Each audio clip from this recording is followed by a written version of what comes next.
ബഹുദൈവാരാധനയിൽ നിന്നും അത്തരം വിശ്വാസങ്ങളിൽ നിന്നൊക്കെ മനുഷ്യന് നിർമാർഗം കാണിച്ച് അള്ളാഹുവാണ് യഥാർത്ഥ ഇലാഹ്, ആ ഇലാഹി ഏകനാണ്, അള്ളാഹു സ്വമദാണ്, അള്ളാഹു ആരാണ് എന്ന് കൃത്യമായുള്ള വിശ്വാസം എന്ത് എന്നത് പറയലും ആ വിശ്വാസത്തിലേക്ക് വന്നിട്ടില്ലെങ്കിൽ ശക്തമായ ശിക്ഷയുണ്ടാകുമെന്ന മുന്നറിയിപ്പ് നൽകലും വിശ്വാസത്തിലേക്ക് വന്നാൽ നാളെ ആഖിറത്തിൽ വെച്ച് ലഭിക്കാനുള്ള സുഖസൗകര്യങ്ങൾ പ്രഖ്യാപിക്കലും ഇതൊക്കെയാണ് കൂടുതലും മക്കയിൽ ഇറങ്ങിയ സൂറത്തുകൾ പൊതുവായൊരു സ്വഭാവം.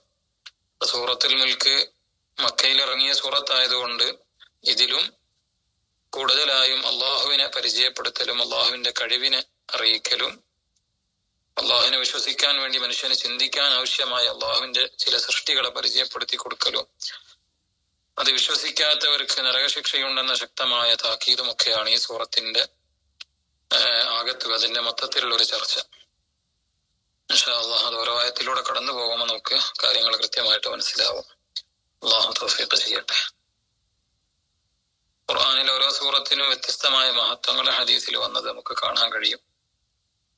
സൂറത്ത് തബാറക്കയുടെ അല്ലെങ്കിൽ സൂറത്തുൽ മുൽക്ക്, സൂറത്തുൽ വാഖിയ എന്നൊക്കെ ഇതിന് പേരുണ്ട്. വാഖിയ കൊണ്ടാണ് വാഖിയ അല്ല വാഖിയ, കാവൽ നൽകുന്ന ഒരു സൂറത്ത് എന്ന ആശയം വരുന്ന രൂപത്തിൽ പേരുകൾ വന്നിട്ടുണ്ട്. അബ്ദുല്ലാഹി ഇബ്നു അബ്ബാസ് റളിയല്ലാഹു അൻഹുവിൽ നിന്ന് ഉദ്ധരിക്കുന്ന ഒരു ഹദീസിൽ കാണാം, ضرب بعض أصحاب النبي صلى الله عليه وسلم خباءه على قبر. നബി സല്ലല്ലാഹു അലൈഹി വസല്ലം തങ്ങളുടെ സ്വഹാബികളിൽപ്പെട്ട ചിലര് ഒരു യാത്രാവേളയിൽ ഒരു സ്ഥലത്ത് അവരൊരു ചെറിയ ടെന്റ് നിർമ്മിച്ച് തൽക്കാലം രാത്രി താമസിക്കാൻ വേണ്ടി ചെറിയൊരു ടെന്റ്. പക്ഷെ യഥാർത്ഥത്തിൽ അവരത് ഒരു ഖബറിന്റെ മുകളിലായിരുന്നു നിർമ്മിച്ചത്. ഖബറാണെന്ന് അവർ അറിഞ്ഞിട്ടില്ലായിരുന്നു. അപ്പൊ ആ ടെന്റിൽ അവർ താമസിക്കുന്ന സമയത്ത് ആ ഖബറിന്റെ ഉള്ളിൽ നിന്ന് ഒരു മനുഷ്യന്റെ ശബ്ദം, തബാറക്കല്ലദീ ബിയദിഹിൽ മുൽക്ക് എന്ന സൂറത്ത് ഓതുന്ന ശബ്ദം അവരങ്ങനെ കേട്ടു. ഹത്താ ഖതമഹ, അത് പൂർണ്ണമായും ഓതി തീർക്കുന്നത് മുഴുവനായും ഒരു മനുഷ്യന്റെ ശബ്ദത്തിൽ തന്നെയുള്ള ഓത്ത് അവർ കേട്ടു. പിന്നീട് അവർ നബി സല്ലല്ലാഹു അലൈഹി വസല്ലം തങ്ങളുടെ അടുക്കൽ ചെല്ലുകയും തങ്ങളോട് വിഷയം പറയുകയും ചെയ്തു. അപ്പൊ അതിന് മറുപടിയായി മുത്തുനബി സല്ലല്ലാഹു അലൈഹി വസല്ലം തങ്ങൾ പറഞ്ഞത് ഹിയൽ മാനിഅ, അത് മാനിഅയാണ്, തടയുന്ന സൂറത്താണ്. ഹിയൽ മുൻജിയത്തു, അത് രക്ഷപ്പെടുത്തുന്ന സൂറത്താണ്. തുൻജീഹി മിൻ അദാബിൽ ഖബർ, മനുഷ്യനെ ഖബറിന്റെ ശിക്ഷയിൽ നിന്ന് രക്ഷപ്പെടുത്തുന്ന സൂറത്താണ് എന്ന് ആ സൂറത്തിന്റെ മഹത്വം നബി സല്ലല്ലാഹു അലൈഹി വസല്ലം തങ്ങൾ സ്വഹാബികൾക്ക് പറഞ്ഞു കൊടുക്കുകയാണ്. എന്റെ മറ്റൊരു ഹദീസിൽ എന്റെ ഉമ്മത്തിൽപ്പെട്ട ഓരോ ആളുകളെയും ഖൽബിൽ ഈ സൂറത്ത് ഉണ്ടാവില്ലെന്ന് ഞാൻ ഇഷ്ടപ്പെടുന്നു എന്ന് പറഞ്ഞിട്ടുണ്ട്. അപ്പൊ ഈ സൂറത്ത് മനഃപ്പാടമാക്കുക, എല്ലാ ദിവസവും ഓതുക എന്നതിന് പുറമെ അത് മനഃപ്പാടമായി നമ്മുടെ ഖൽബിൽ സൂക്ഷിക്കുക എന്നതിന് വളരെ ശ്രേഷ്ഠതയുണ്ട്. അത് ആ മനുഷ്യന് വലിയ കാവൽ നൽകും. മഹാനായ ഇമാം സയ്യൂത്തി റളിയല്ലാഹു അൻഹു ശറഹ് സുദൂറിൽ കൊണ്ടുവരുന്ന ഒരു ഹദീസ് കാണാം. അനസ് ബിൻ മാലിക് റളിയല്ലാഹു അൻഹു ഉദ്ധരിക്കുന്ന ഹദീസാണ്. ഒരു മനുഷ്യൻ മരണപ്പെട്ടു. നബി സല്ലല്ലാഹു അലൈഹി വസല്ലം തങ്ങളുടെ സ്വഹാബികൾക്ക് പറഞ്ഞു കൊടുക്കുന്ന ഒരു ഖബറാളിയുടെ ഒരു വിഷയമാണിത്. ഇന്ന റജുലൻ മാത, ഒരാൾ മരണപ്പെട്ടു. വലൈസ മഅഹു ശൈഉൻ മിൻ കിതാബില്ലാഹി ഇല്ലാ തബാറക്കല്ലദീ ബിയദിഹിൽ മുൽക്ക്, അയാളുടെ അടുക്കൽ അള്ളാഹുവിന്റെ കിതാബിൽ നിന്ന് ഈ സൂറത്തല്ലാതെ മറ്റൊന്നുമില്ല. ഈ സൂറത്ത് അയാൾക്ക് മനഃപ്പാടുണ്ട്, അത് അയാൾ ഓതാറുണ്ട്. മറ്റൊന്നും ഖുർആനിൽ നിന്ന് അയാളിലില്ല. അങ്ങനെ അയാൾ മരണപ്പെട്ടു, ഖബറിൽ വെച്ചു. ശേഷം കർമ്മങ്ങളൊക്കെ കഴിഞ്ഞ് ആ മനുഷ്യന്റെ അടുക്കൽ മലക്കുകൾ വന്നു. മലക്കുകൾ വന്ന സമയത്ത് ആ സൂറത്ത് ഒരു രൂപം സ്വീകരിച്ചുകൊണ്ട് ആ മനുഷ്യന്റെ അടുക്കൽ ഒരു കാവലിന് വേണ്ടി ആ സൂറത്ത് അവിടെ വന്നു നിന്നു.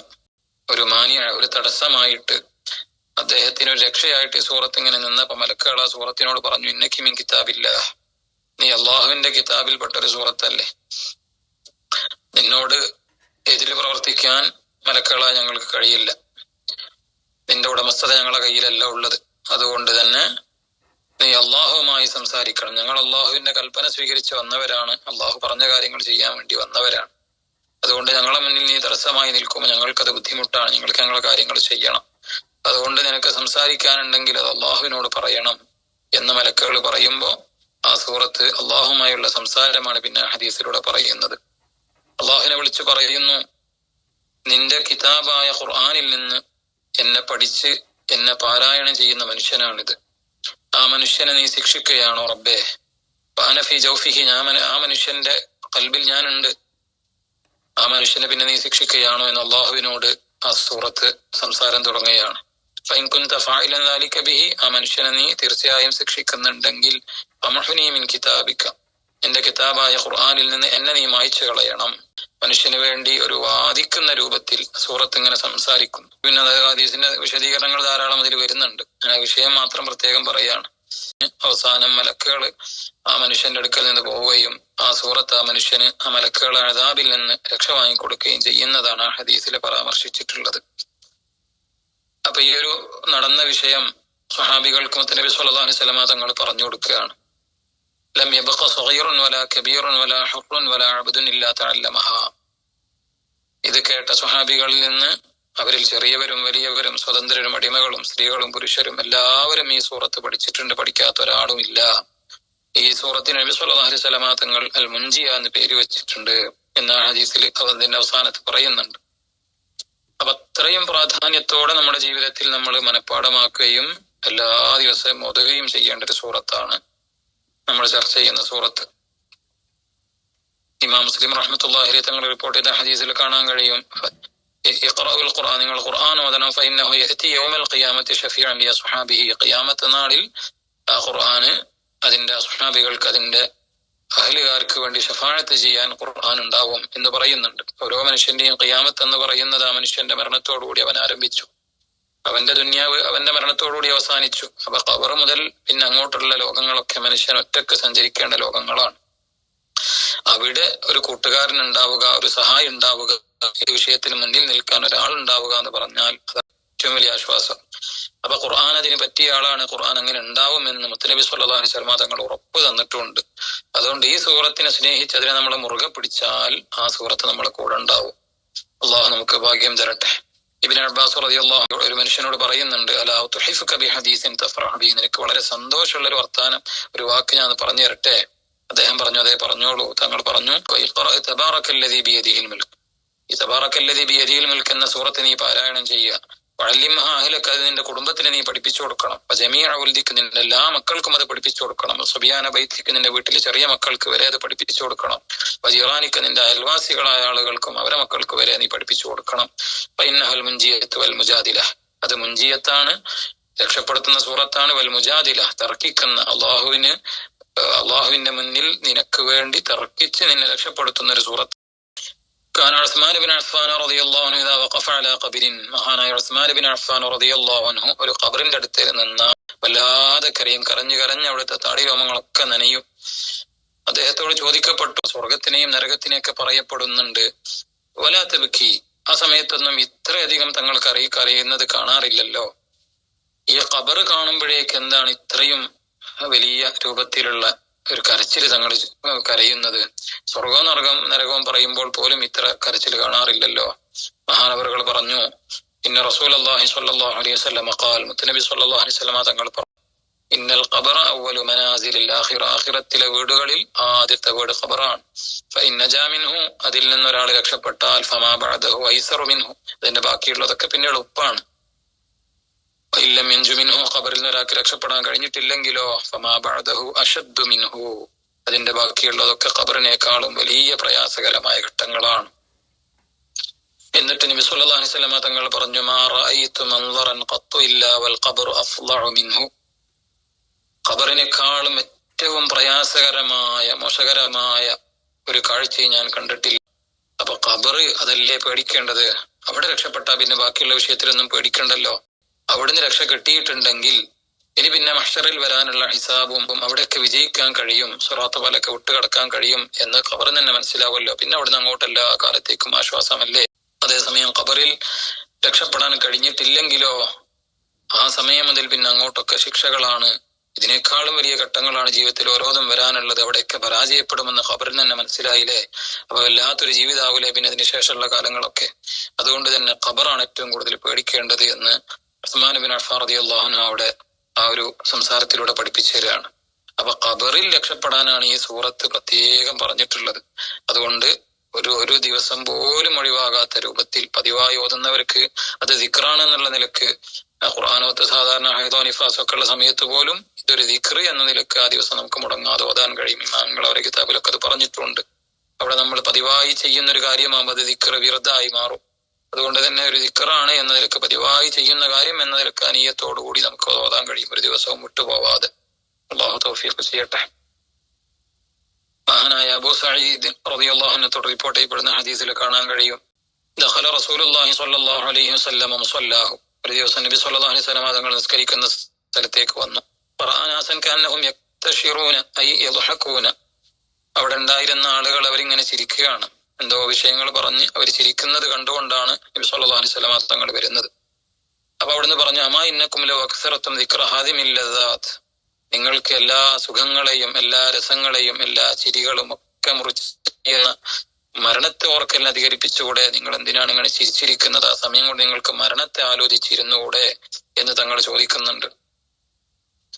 കാരണം ഫഇന്നഹു ലം യഅതി അലൽ ഖബ്രി യൗമൻ ഇല്ലാ തകല്ലമ ഫീഹി, ഓരോ ദിവസവും ഖബർ മനുഷ്യരോട് ഇങ്ങനെ വിളിച്ചു പറയുന്നുണ്ട്, അന ബൈത്തുൽ ഖുർബ വഅന ബൈത്തുൽ വഹ്ദ വഅന ബൈത്തുത് തുറാബ് വഅന ബൈത്തുദ് ദൂദ്, ഞാൻ ഏകാന്തതയുടെ വീടാണ്, ആരുമില്ലാതെ ഒറ്റക്കായി പോകുന്ന വീടാണ് ഞാൻ. വഅന ബൈത്തുത് തുറാബ്, ഞാൻ മണ്ണിന്റെ ഗേഹമാണ്, മണ്ണിന്റെ വീടാണ്, പുഴുക്കൾ നിറഞ്ഞു നിൽക്കുന്ന വീടാണ്. ഫഇദാ ദുഫിനൽ അബ്ദുൽ മുഅ്മിനു, നല്ല സത്യവിശ്വാസിയായ ഒരാളെ ഖബറിൽ മറവ് ചെയ്യപ്പെട്ടാൽ ഖബർ അവനോട് പറയും മർഹബൻ വാഹില, സന്തോഷം സ്വാഗതം പറഞ്ഞുകൊണ്ട് ഖബർ അവനെ സ്വീകരിക്കും.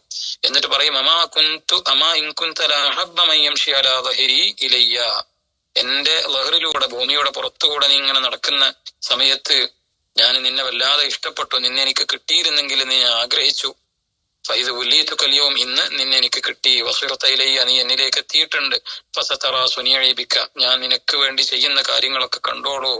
ഖാല, എന്നിട്ട് തങ്ങൾ പറയാണ് അവിടെ ഫയത്തസിഉ ലഹു മദ്ദ ബസ്വരിഹി, ഈ ഖബർ അങ്ങ് വിശാലമായി കൊടുക്കും. വയഫ്തഹു ലഹു ബാബുൻ ഇലൽ ജന്ന, സ്വർഗത്തിലേക്കൊരു വാതില് ആ ഖബറിൽ നിന്ന് ആ മനുഷ്യന് വേണ്ടി തുറക്കപ്പെടും. അങ്ങനെ സന്തോഷത്തിന്റെ വീടായി ഖബർ അവന് വേണ്ടി അണിഞ്ഞൊരുങ്ങി കൊടുക്കും. വഇദാ ദുഫിനൽ അബ്ദുൽ ഫാജിർ, തെമ്മാടിയായ ഒരാളെയാണ്, അല്ലെങ്കിൽ അവിൽ കാഫിർ, അല്ലെങ്കിൽ തീരെ വിശ്വാസമില്ലാതെ മരണപ്പെട്ടു പോയ കാഫിറായ ആളുകളെയാണ് മറവ് ചെയ്യപ്പെടുന്നതെങ്കിൽ ഖബർ അവനോട് പറയും ലാ മർഹബൻ വലാ അഹ്ല, നിനക്ക് സന്തോഷത്തോടു കൂടിയുള്ള സ്വാഗതങ്ങളൊന്നും ഇവിടെ ഇല്ല. അമാ ഇൻ കുൻത ലാ ബഗള മൻ യംശി അലാ ദഹരി ഇലയ്യ, ഭൂമുഖത്തുകൂടെ ഭൂമിയിലൂടെ നീ നടക്കുമ്പോ ഓരോ ദിവസവും നിന്നെ ഞാൻ അറിയുന്നുണ്ട്, എനിക്ക് ഏറ്റവും വെറുപ്പുള്ള ദേഷ്യമുള്ള ആളായിരുന്നു നീ, എന്നെ കിട്ടാൻ കാത്തു നിന്നതാണ് ഞാൻ. ഇത് ഉല്ലീത്തു കല്യോ, ഇന്ന് എനിക്ക് നിന്നെ കിട്ടിയിട്ടുണ്ട്. വസീറത്തയിലെ എന്നിലേക്ക് നീ എത്തിയില്ലേ. ഫസതറാ സുനിയബിക്ക, ഞാൻ എന്താണ് നിന്നെ കൊണ്ട് ചെയ്യുന്നതെന്ന് നീ കണ്ടോ എന്ന് ഖബർ അവനോട് ശക്തമായ ഭാഷയിൽ പറയും. എന്നിട്ട് ഫയൽതഇമു അലൈഹി, അവന്റെ മേലിൽ ഖബർ അങ്ങിടുക്കും. ഹത്താ തൽതഖി അലൈഹി വതഖ്തലിഫ അദ്ലാഉഹു, അവന്റെ വാരിയെല്ലുകൾ പരസ്പരം കോർക്കുന്ന വിധത്തിൽ രണ്ട് കൈയിന്റെ വിരലുകൾ കോർത്തു പിടിച്ചുകൊണ്ട് തങ്ങളത് ആ രൂപം വരെ കാണിച്ചിട്ടുണ്ട്. ആ രൂപത്തിൽ ആ സമയം മുതൽ തന്നെ ഖബറിൽ ശിക്ഷ ആരംഭിക്കുകയാണ്. എന്നിട്ട് തങ്ങൾ ആ ഹദീസിന്റെ ബാക്കി പറയുന്നത് വയുഖയ്യിദുല്ലാഹു ലഹു 70 തിന്നീനൻ, 70 തിന്നീനുകള്, വായിൽ നിന്ന് തീ തുപ്പുന്ന രൂപത്തിലുള്ള ശക്തമായ ഉഗ്രവിഷമുള്ള വലിയ പാമ്പുകള്, 70ഓളം പാമ്പുകളെ അള്ളാഹു ആ ഖബറിൽ അവന്റെ കൂടെ നിർത്തും. ലൗ അന്ന വാഹിദൻ മിൻഹാ നഫഖ ഫിൽ അർദ്, അതിൽ നിന്ന് ഏതെങ്കിലും ഒറ്റ ഒരു പാമ്പ് പുറത്തു വന്നിട്ട് അതൊന്ന് ഊതിയാൽ മാ അംബതത ശൈഅൻ മാ ബഖിയത്തി ദുനിയാ, ദുനിയാവിൽ പിന്നെ ഒരു വസ്തു പോലും ബാക്കിയാവാത്ത രൂപത്തിൽ അത് കരിഞ്ഞുണങ്ങിപ്പോകും. അത്രയും കഠിനമായ വിഷമുള്ള 70ഓളം പാമ്പുകൾ അവന്റെ ഖബറിൽ ആ സമയത്ത് തന്നെ അള്ളാഹു നിറയ്ക്കും. അതവനങ്ങനെ ഹിസാബിന്റെ കാലം വരെ, മഹ്ശറിന്റെ കാലം വരെ അവൻ ആ ശിക്ഷയിലായിരിക്കും. അള്ളാഹു ഖബർ ശിക്ഷയെ തൊട്ട് നമ്മളെ കാത്തു രക്ഷിക്കട്ടെ. ഖബർ 2 രൂപത്തിലുണ്ടാവുക. ഒന്നുകിൽ അത് റൗളത്തും മിൻ റിയാദിൽ ജന്ന, സ്വർഗീയ പൂന്തോപ്പിൽ നിന്നുള്ളൊരു പൂന്തോപ്പായിരിക്കും. ഔ ഹുഫ്റത്തും മിൻ ഹുഫരിൻ നാർ, അല്ലെങ്കിൽ നരകക്കുണ്ടിൽ നിന്നുള്ളൊരു കുഴിയായിരിക്കും, ഒരു കുണ്ടായിരിക്കും, നരകം പോലെയായി മാറും. ഈ 2 സ്വഭാവമാണ് ഖബറിനുള്ളത്. ഖബർ എന്നതാണ് എപ്പോഴും മുഅ്മിനായ മനുഷ്യൻ മരണവും ഖബറും ഓർത്തുകൊണ്ടിരിക്കണം. അപ്പൊ അവന്റെ ഖൽബ് നന്നാവും, എല്ലാ മോശമായ സ്വഭാവങ്ങളിൽ നിന്നും വിട്ടു നിൽക്കാൻ കഴിയും. ഈ സൂറത്ത് എന്ന് മോതുന്നാളെ സംബന്ധിച്ച് എപ്പോഴും ഖബറിന്റെ ചിന്ത അവന്റെ ഖൽബിൽ വരും. അപ്പൊ ഓരോരുത്തരെ മുന്നിലും വരാനുള്ള വലിയൊരു കടമ്പയാണ്, ഒരു യാഥാർത്ഥ്യമാണ്, അത് ഓരോരുത്തരും അനുഭവിക്കാനുള്ളതാണ്. അവിടെ രക്ഷപ്പെടാൻ ഈ സൂറത്ത് കൂടെ ഉണ്ടാകുമെന്ന് പറയുമ്പോൾ സൂറത്ത് നന്നായി നമ്മൾ പഠിച്ച് അതിന്റെ ആശയങ്ങളൊക്കെ മനസ്സിലാക്കി ഓരോ ദിവസവും അതിന്റെ അർത്ഥം ചിന്തിച്ച് നന്നായി അള്ളാഹുവിന്റെ ആ ഒരു കഴിവുകളൊക്കെ ഇൻഷാ അല്ലാഹ് നമുക്ക് കുറച്ചൊക്കെ നമ്മൾ സംസാരിക്കുമ്പോൾ കൊണ്ടുവന്ന് ഈ സൂറത്തിന്റെ ബഹുമാനം ആദരവുകൾ അത് കൊടുത്തുകൊണ്ട് ഈ സൂറത്ത് എല്ലാ ദിവസവും നമുക്ക് ഓതാൻ കഴിയണം. അള്ളാഹു തൗഫീഖ് ചെയ്യട്ടെ. മുത്തനബി സല്ലല്ലാഹു അലൈഹി വസല്ലമ തങ്ങളെ കുറിച്ച് ജാബിർ ബിൻ അബ്ദുല്ലാഹി റളിയല്ലാഹു അൻഹു പറയുന്ന ഹദീസ് കാണാം. അന്ന നബിയ സല്ലല്ലാഹു അലൈഹി വസല്ലമ കാന ലാ യനാമു ഹത്താ യഖറഅ അലിഫ് ലാം മീം തൻസീൽ വതബാറകല്ലദീ ബിയദിഹിൽ മുൽക്ക്. അലിഫ് ലാം മീം തൻസീൽ എന്ന സൂറത്തു സജ്ദയും അതുപോലെ തബാറക്കല്ലദീ ബിയദിഹിൽ മുൽക്ക് എന്ന സൂറത്തും ഓതാതെ കാന ലാ യനാമു, നബി ഉറങ്ങാറുണ്ടായിരുന്നില്ല. ലോകത്തിന്റെ നേതാവ് അഷ്റഫുൽ ഖൽഖ് സ്വല്ലല്ലാഹു അലൈഹി വസല്ലമ തങ്ങൾ വരെ എല്ലാ ദിവസവും ഈ സൂറത്ത് ഓതാറുണ്ട്. ഇത് ഓതാതെ തങ്ങൾ ഉറങ്ങാറില്ല എന്നാണ് സ്വഹാബികൾ പറയുന്നത്. ബിസ്മില്ലാഹിർ റഹ്മാനിർ റഹീം. തബാറക്കല്ലദീ ബിയദിഹിൽ മുൽക്ക് വഹുവ അലാ കുല്ലി ഷൈഇൻ ഖദീർ. الذي خلق الموت والحياة ليبلوكم أيكم أحسن عملا وهو العزيز الغفور. ആരുടെ ആധിപത്യത്തിലാണോ അധികാരമുള്ളത്, മുൽക്ക് സർവാധിപത്യമുള്ളത്, അവൻ അനുഗ്രഹപൂർണനായിരിക്കുന്നു, അവൻ വലിയ മഹത്വമുള്ളവനായിരിക്കുന്നു. വഹുവ അലാ കുല്ലി ഷൈഇൻ ഖദീർ, അവൻ എല്ലാ കാര്യത്തിനും കഴിവുള്ളവനാണ്. തബാറക എന്ന് പറഞ്ഞാല് എല്ലാ ബർക്കത്തും പൂർത്തിയ അനുഗ്രഹങ്ങളൊക്കെ പൂർണ്ണമായവൻ, വലിയ മഹത്വമുള്ളവൻ. വ്യത്യസ്തമായ തഫ്സീർ അതിന് പറഞ്ഞിട്ടുണ്ട്. അല്ലദീ എങ്ങനത്തവനാണ് ബിയദിഹിൽ മുൽക്കു, ഏത് കാര്യം നിരോധിക്കാനും കൽപ്പിക്കാനും അത് നടപ്പിലാക്കാനും ഒക്കെയുള്ള സമഗ്രാധികാരം ആരുടെ അധീനതയിലാണോ അവൻ വലിയ മഹാനായിരിക്കുന്നു, അനുഗ്രഹപൂർണനായിരിക്കുന്നു. വഹുവ അലാ കുല്ലി ഷൈഇൻ ഖദീർ, എല്ലാ വിഷയത്തിന്റെയും പൂർണ്ണമായ അധികാരം ഒരാൾക്കുണ്ടെങ്കിൽ എല്ലാ കാര്യങ്ങളും ചെയ്യാൻ അയാൾക്ക് കഴിവുണ്ടാവും. അപ്പൊ അതിന്റെ വ്യാഖ്യാനാണ് ശേഷം പറഞ്ഞത് വഹുവ അലാ കുല്ലി ഷൈഇൻ ഖദീർ, അവൻ എല്ലാ കാര്യത്തിന്റെ മേലിലും കഴിവുള്ളവനാണ്. പിന്നെ എങ്ങനത്തവനാണ്? അല്ലദീ ഖലഖൽ മൗത വൽ ഹയാത, മൗത്തിനെയും ഹയാത്തിനെയും സൃഷ്ടിച്ചവൻ, മരണത്തെയും ജീവിതത്തെയും സൃഷ്ടിച്ചവനായ റബ്ബ്.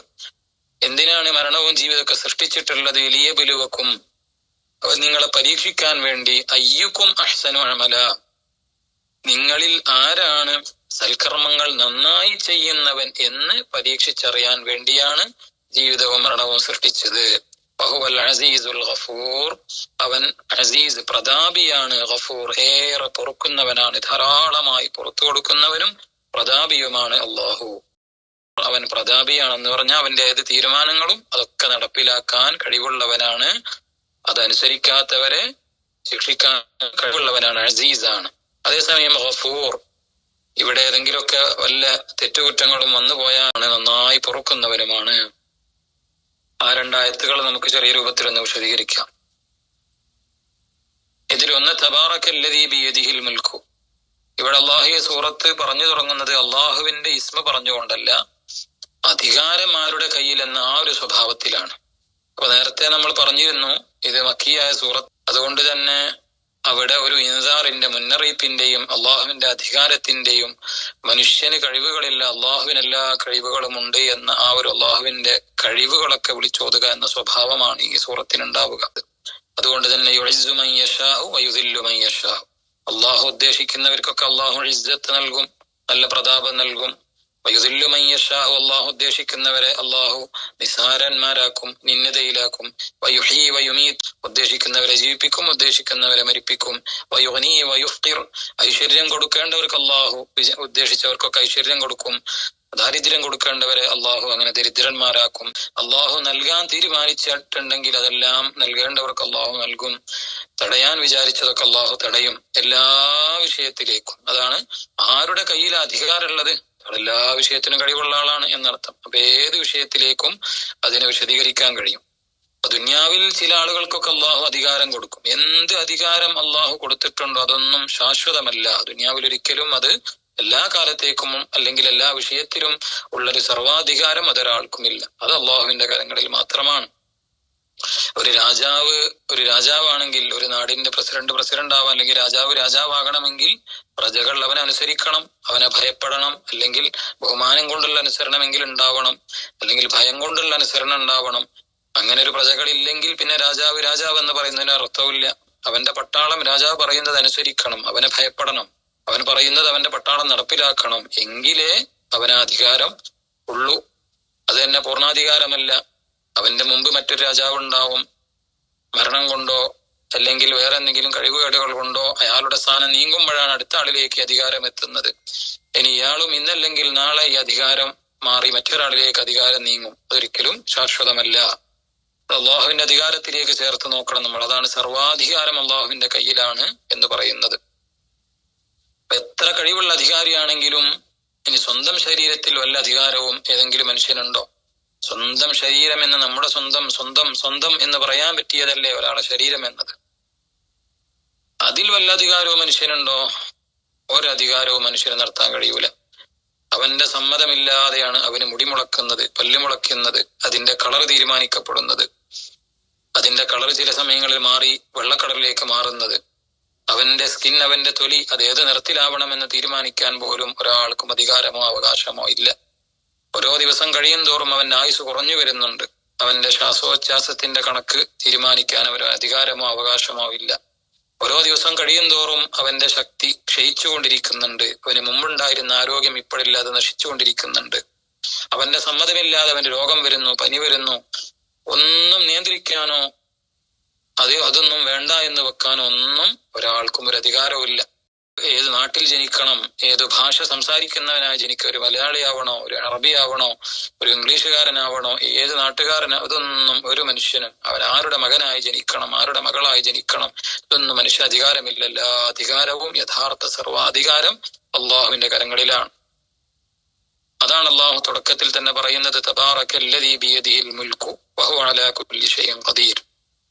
യഥാർത്ഥ അധികാരം ആര് എന്ന് മനുഷ്യരെ നിങ്ങൾ ചിന്തിച്ചു നോക്കുക. അള്ളാഹുവിന്റെ കരങ്ങളിലല്ലേ ഉള്ളത്. അതുകൊണ്ട് എല്ലാ വിഷയങ്ങൾക്കും അള്ളാഹു കഴിവുള്ളവനാണ്.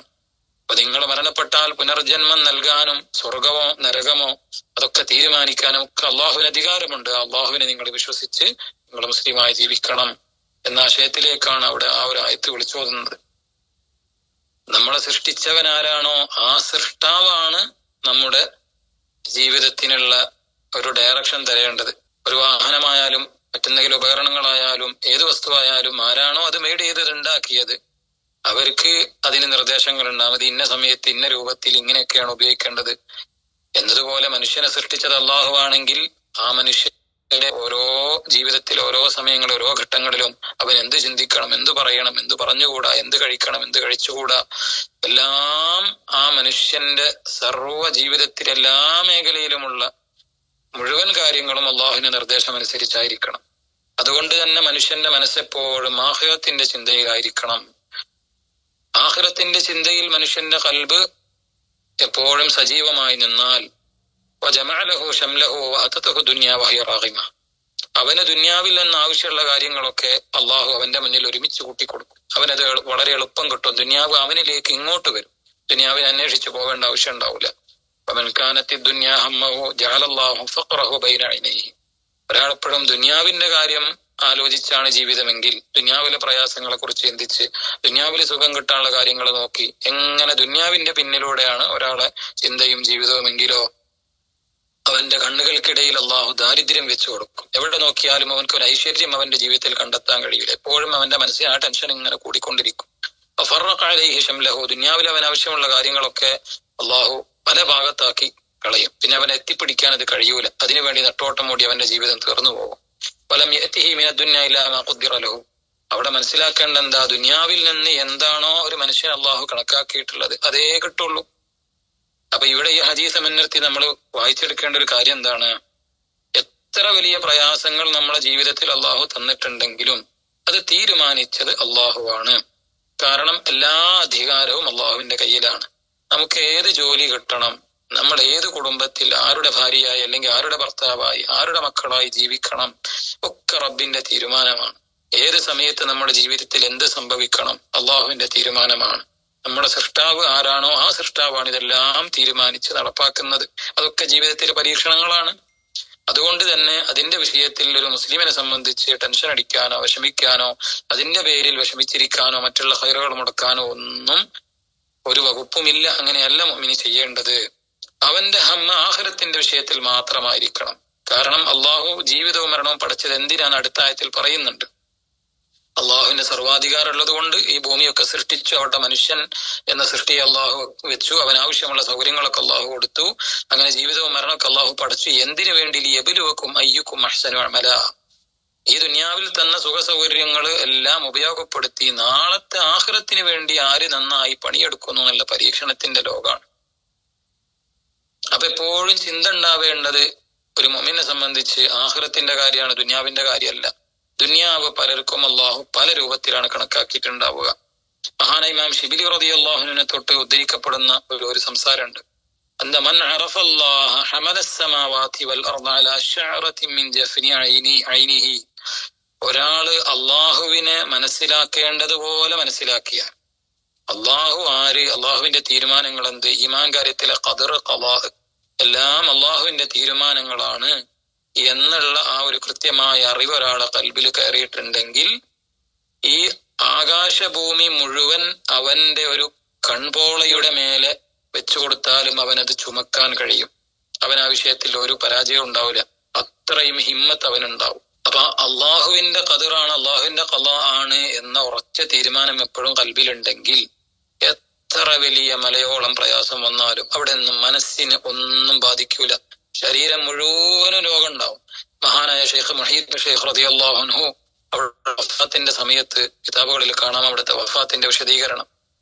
അവിടെ ഇങ്ങനെ അവിടുത്തെ കൂടെയുള്ള മക്കളിൽപ്പെട്ട വളരെ പ്രധാനിയായ മകന് കൂടെ ഉണ്ട്. മരണത്തിന്റെ അവസാന സമയത്ത് ഇങ്ങനെ സംസാരിക്കുന്നുണ്ട്, എവിടെയാണ് പ്രയാസമുള്ളത്, എന്താണ് വിഷമമുള്ളത്. അപ്പൊ പറഞ്ഞു, എന്റെ എല്ലാ ശരീരത്തും ശക്തമായ വേദന അനുഭവപ്പെടുന്നുണ്ട്. ഇല്ലാ ഖൽബി വഖൽബി മഅല്ലാഹ്. എന്റെ മനസ്സൊഴികെ മനസ്സിനൊരു പ്രയാസമില്ല. കാരണം മനസ്സ് അള്ളാഹുവിന്റെ കൂടെയാണ്.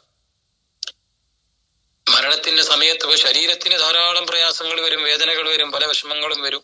ദുനിയാവിലെ ജീവിതത്തിലൊക്കെ പല രോഗങ്ങളും വരും. മരണവേദനയോളം വലുതൊന്നും ദുനിയാവിൽ വേറെ വരാനില്ല.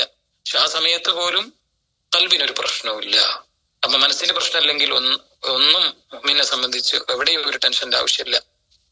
അതാണ് ഇമാം ശിബ്ലി റളിയല്ലാഹു അൻഹു പറയുന്നത്. അതേസമയം അതിന്റെ വാക്യം എന്ന് പറഞ്ഞു, മൻ ലം യഅരിഫില്ലാഹ ജല്ല വഅല. അള്ളാഹുവിനെ ഒരാളും മനസ്സിലാക്കേണ്ടതുപോലെ മനസ്സിലാക്കിയിട്ടില്ലെങ്കിലോ ലൗ തഅല്ലഖ ബിഹി ജനാഹ ബഊദത്തിൻ ലദജ്ജ.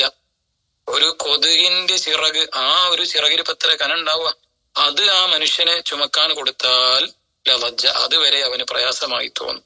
ചെറിയൊരു ജലദോഷം, ചെറിയൊരു പനി, എന്തെങ്കിലും ഒരു ചെറിയ പ്രയാസം വരുമ്പോഴേക്ക് ദുനിയാവിലെ ഏറ്റവും വലിയ പ്രയാസം എനിക്കാണ് എന്ന് ആ മനുഷ്യന് തോന്നിപ്പോവും. അതെപ്പോഴും ഖൽബിൽ ഉണ്ടാവേണ്ടത് എന്താണ്? സൂറത്തിന്റെ ആദ്യം പറഞ്ഞത് സർവാധികാരം റബ്ബിന്റെ കയ്യിലാണ്. അത് പലരുടെ കയ്യിലേക്കും അള്ളാഹു ഏൽപ്പിക്കും. ചിലപ്പോ നമ്മുടെ പല വിഷയം തീരുമാനിക്കുന്നത് മറ്റു പലരും ആയിരിക്കും. അതൊക്കെ അള്ളാഹു ചിലർക്ക് താൽക്കാലികമായി കൊടുത്ത അധികാരം, സർവാധികാരം റബ്ബിന്റെ കയ്യിലാണ്. അപ്പൊ എന്നെ കൊണ്ട് എന്താണോ അള്ളാഹു ഈ ദുനിയാവിൽ ഉദ്ദേശിച്ചത്, എനിക്ക് എന്തൊക്കെ റബ്ബ് കണക്കാക്കിയിട്ടുണ്ടോ അതൊക്കെ വരും. അതോടുകൂടി ജീവിതം ഇവിടെ അവസാനിപ്പിക്കാനല്ല ചിന്തിക്കേണ്ടത്, വരാനുള്ളതൊക്കെ വരും. എന്തൊക്കെ എന്റെ റബ്ബ് എനിക്ക് കണക്കാക്കിയിട്ടുണ്ടോ ഒക്കെ വരും. അവിടെയൊന്നും ദുനിയാവിന്റെ വിഷയത്തിൽ ടെൻഷൻ അടിച്ച് ആഖിറം നശിപ്പിക്കേണ്ട ഒരാളല്ല മുഅ്മിനി എന്നർത്ഥം. രണ്ടാമത്തെ ആയത്തിലേക്ക് പോകാം. അല്ലദീ ഖലഖൽ മൗത വൽ ഹയാത ലിയബ്ലുവകും അയ്യുകും അഹ്സനു അമല വഹുവൽ അസീസുൽ ഗഫൂർ. അല്ലദീ എങ്ങനത്തെ റബ്ബാണ്, ഖലഖൽ മൗത വൽ ഹയാത, അവൻ ജീവിതവും മരണവും സൃഷ്ടിച്ചവനാണ്. ലിയബ്ലുവകും അയ്യുകും അഹ്സനു അമല, അവൻ നിങ്ങളെ പരീക്ഷിക്കുകയാണ്. അള്ളാഹുവിനെ പരീക്ഷിച്ചറിയേണ്ട ആവശ്യമുണ്ടോ? ഇല്ല. അള്ളാഹുവിനും എല്ലാ വിഷയങ്ങളും നേരത്തെ അള്ളാഹുവിനറിയാം. ഒരു മനുഷ്യന്റെ വിജയവും പരാജയവും അവന്റെ ജീവിതത്തിൽ ഓരോ സെക്കൻഡ് റബ്ബിനറിയാം. അത് മനുഷ്യന് മനസ്സിലാവാൻ വേണ്ടി അള്ളാഹു വെച്ചു എന്ന് മാത്രം. ശിക്ഷക്കർഹരായവരെ ശിക്ഷക്കർഹരായിട്ടുണ്ട് എന്ന് ബോധ്യപ്പെടുത്തിയിട്ടേ അള്ളാഹു ശിക്ഷ കൊടുക്കുള്ളൂ. നന്മ അള്ളാഹുവിന്റെ റഹ്മത്തിന്റെ ഭാഗമായി അള്ളാഹു നന്മ തരുമ്പോ അവരെ ജീവിതവും അവരത് കണ്ട് സന്തോഷിക്കുകയാണ്. അപ്പൊ ഈ പരീക്ഷണം എന്നത് അള്ളാഹുവിനറിയാൻ വേണ്ടിയല്ല, ഓരോരുത്തരും അവരുടെ ജീവിതത്തെ പരീക്ഷിച്ച് മനസ്സിലാക്കി അറിയാൻ വേണ്ടിയിട്ടാണ്. ഇബ്നു അബ്ബാസ് റളിയല്ലാഹു അൻഹു തൊട്ടുള്ള ഹദീസിൽ കാണാം, അന്നഹു സ്വല്ലല്ലാഹു അലൈഹി വസല്ലം ഖറജ അലാ സ്വഹാബിഹി. നബി സ്വല്ലല്ലാഹു അലൈഹി വസല്ലം തങ്ങളുടെ സ്വഹാബികളുടെ അടുക്കിലേക്ക് ഒരു പ്രാവശ്യം ഇങ്ങനെ ചെല്ലുമ്പോ അവരിങ്ങനെ കൂടിയിരുന്ന് എന്തോ ഒരു ചർച്ചയിലാണ്. തങ്ങൾ ചോദിച്ചു, മാ ജമഅക്കും, എന്താ നിങ്ങൾ ഇങ്ങനെ കൂടിയിരുന്ന് എന്താ ചർച്ച ചെയ്യുന്നത്? ഫഖാല, അവർ പറഞ്ഞു, ഇജ്തമഅനാ നസ്കുറു റബ്ബനാ വനതഫക്കറു ഫീ അളമതിഹി. ഞങ്ങൾ റബ്ബിനെ പറയുകയാണ്, അള്ളാഹുവിനെ കുറിച്ചുള്ള സംസാരം, അള്ളാഹുവിനെ കുറിച്ചുള്ള ചിന്തയിലാണ്. വനതഫക്കറു ഫീ അളമതിഹി, അള്ളാഹുവിന്റെ മഹത്വം ചിന്തിച്ചുകൊണ്ടിരിക്കുകയാണ്. ഫഖാല, തങ്ങൾ പറഞ്ഞു കൊടുത്തു, തഫക്കറു ഫീ ഖൽഖില്ലാഹ്, നിങ്ങൾ അള്ളാഹുവിന്റെ സൃഷ്ടിയിലാണ്, അള്ളാഹുവിന്റെ സൃഷ്ടികൾ ലോകത്ത് എന്തൊക്കെയുണ്ടോ അതിലാണ് ചിന്തിക്കേണ്ടത്. വലാ തഫക്കറു ഫില്ലാഹ്, അള്ളാഹുവിൽ നിങ്ങൾ ചിന്തിക്കരുത്. അള്ളാഹു ആര്, എങ്ങനെ, അത് ചിന്തിച്ചാൽ അതുകൊണ്ട് ഒരു ഐഡിയയും കിട്ടൂല. കാരണം മനുഷ്യന്റെ മനസ്സിന് പോലും അള്ളാഹുവിനെ കീഴ്പ്പെടുത്താൻ കഴിയൂല. അള്ളാഹു സൃഷ്ടിച്ച പല സൃഷ്ടികൾ തന്നെ മനുഷ്യന്റെ മനസ്സുകൊണ്ട് മനസ്സിലാക്കാൻ കഴിയൂല. അപ്പൊ അതിന്റെയൊക്കെ മേലെ ഇതെല്ലാം സൃഷ്ടിച്ച കഴിവുള്ള റബ്ബ് ആര് എന്ന് മനസ്സിലാക്കാൻ അള്ളാഹുവിന്റെ ദാത്തിൽ ചിന്തിച്ച് മനുഷ്യനെത്തിക്കാൻ കഴിയൂല. അവന്റെ ബുദ്ധി അതിനോളം അള്ളാഹു പടച്ചു വെച്ചിട്ടില്ല. അതുകൊണ്ട് അള്ളാഹുവിനെ മനസ്സിലാക്കേണ്ടത് എങ്ങനെയാണ്? തഫക്കറൂ ഫീ ഖൽഖില്ലാഹ്, അള്ളാഹുവിന്റെ സൃഷ്ടികളിൽ ചിന്തിക്കുക വലിയ ഇബാദത്താണ്. അപ്പൊ ഹദീസ് ഉൾക്കൊണ്ടുകൊണ്ട് നമ്മൾ ഇതിനെ കുറിച്ച് ചിന്തിച്ചാൽ അല്ലദീ ഖലഖൽ മൗത, മരണത്തെ സൃഷ്ടിച്ചു എന്നാണ് അള്ളാഹു തആല പറയുന്നത്. അപ്പൊ മരണം എന്നത് അള്ളാഹുവിന്റെ ഒരു സൃഷ്ടിയാണ്. അതിനെ കുറിച്ച് നമ്മുടെ സംസാരവും ചിന്തയും ഒക്കെ ഇബാദത്തായി മാറും. അള്ളാഹുവിന്റെ കഴിവിനറിയാനുള്ളതാണത്. അപ്പൊ അള്ളാഹു ഈ സൂറത്തിന്റെ തുടക്കത്തിൽ തന്നെ അള്ളാഹുവിന്റെ സൃഷ്ടിപ്പിനെ കുറിച്ച് അള്ളാഹു പറഞ്ഞ എന്താണ്? അൽ മൗത വൽ ഹയാത്ത. അപ്പൊ ഏത് മനുഷ്യനും എത്ര കീഴ്പ്പെടാതെ ദുനിയാവിൽ അഹങ്കാരിയായി ജീവിച്ചാലും മരണം വരലോടുകൂടി അവൻ അവിടെ കീഴ്പ്പെട്ടു. അവൻ നിസാരനായി, നിന്ദനായി. അതിൽ രക്ഷപ്പെടാൻ ലോകത്ത് ഒരാൾക്കും കഴിയില്ല. ബാക്കി ഇനി ഏത് വിഷയത്തിൽ അള്ളാഹു ദുനിയാവിൽ രക്ഷ കൊടുത്താലും, എന്തെല്ലാം അധികാരം കൊടുത്താലും, ഏതൊക്കെ ആളുകളെ തന്റെ കാൽക്കീഴിലേക്ക് അവൻ കൊണ്ടുവന്നാലും, എത്ര സമ്പത്തുള്ളവനാണെങ്കിലും മരണത്തിന് കീഴ്പ്പെടാത്ത ഒരാളും ലോകത്തില്ല. അത് വിരലോടുകൂടി മനുഷ്യൻ അവിടെ അസ്തമിക്കും. അപ്പോ ഈ ഒരു പച്ചയായ യാഥാർത്ഥ്യം അള്ളാഹു മനുഷ്യരോട് വിളിച്ചു പറയാണ്, നിങ്ങൾ അള്ളാഹുവിന്റെ കഴിവിനെ മനസ്സിലാക്ക്, സർവാധികാരം റബ്ബിന്റെ കയ്യിലാണ്. എന്നിട്ട് അള്ളാഹു ഫസ്റ്റ് തന്നെ പറഞ്ഞ എന്താ? അല്ലദീ ഖലഖൽ മൗത വൽ ഹയാത്ത, മരണവും ജീവിതവും സൃഷ്ടിച്ച റബ്ബ്.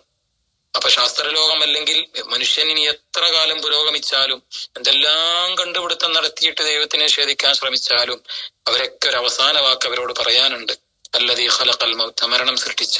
എത്ര അഹങ്കരിച്ചാലും ഒരു മരണം വരാനുണ്ട്, അതിൽ രക്ഷപ്പെടാൻ ഒരാൾക്കും കഴിയൂല.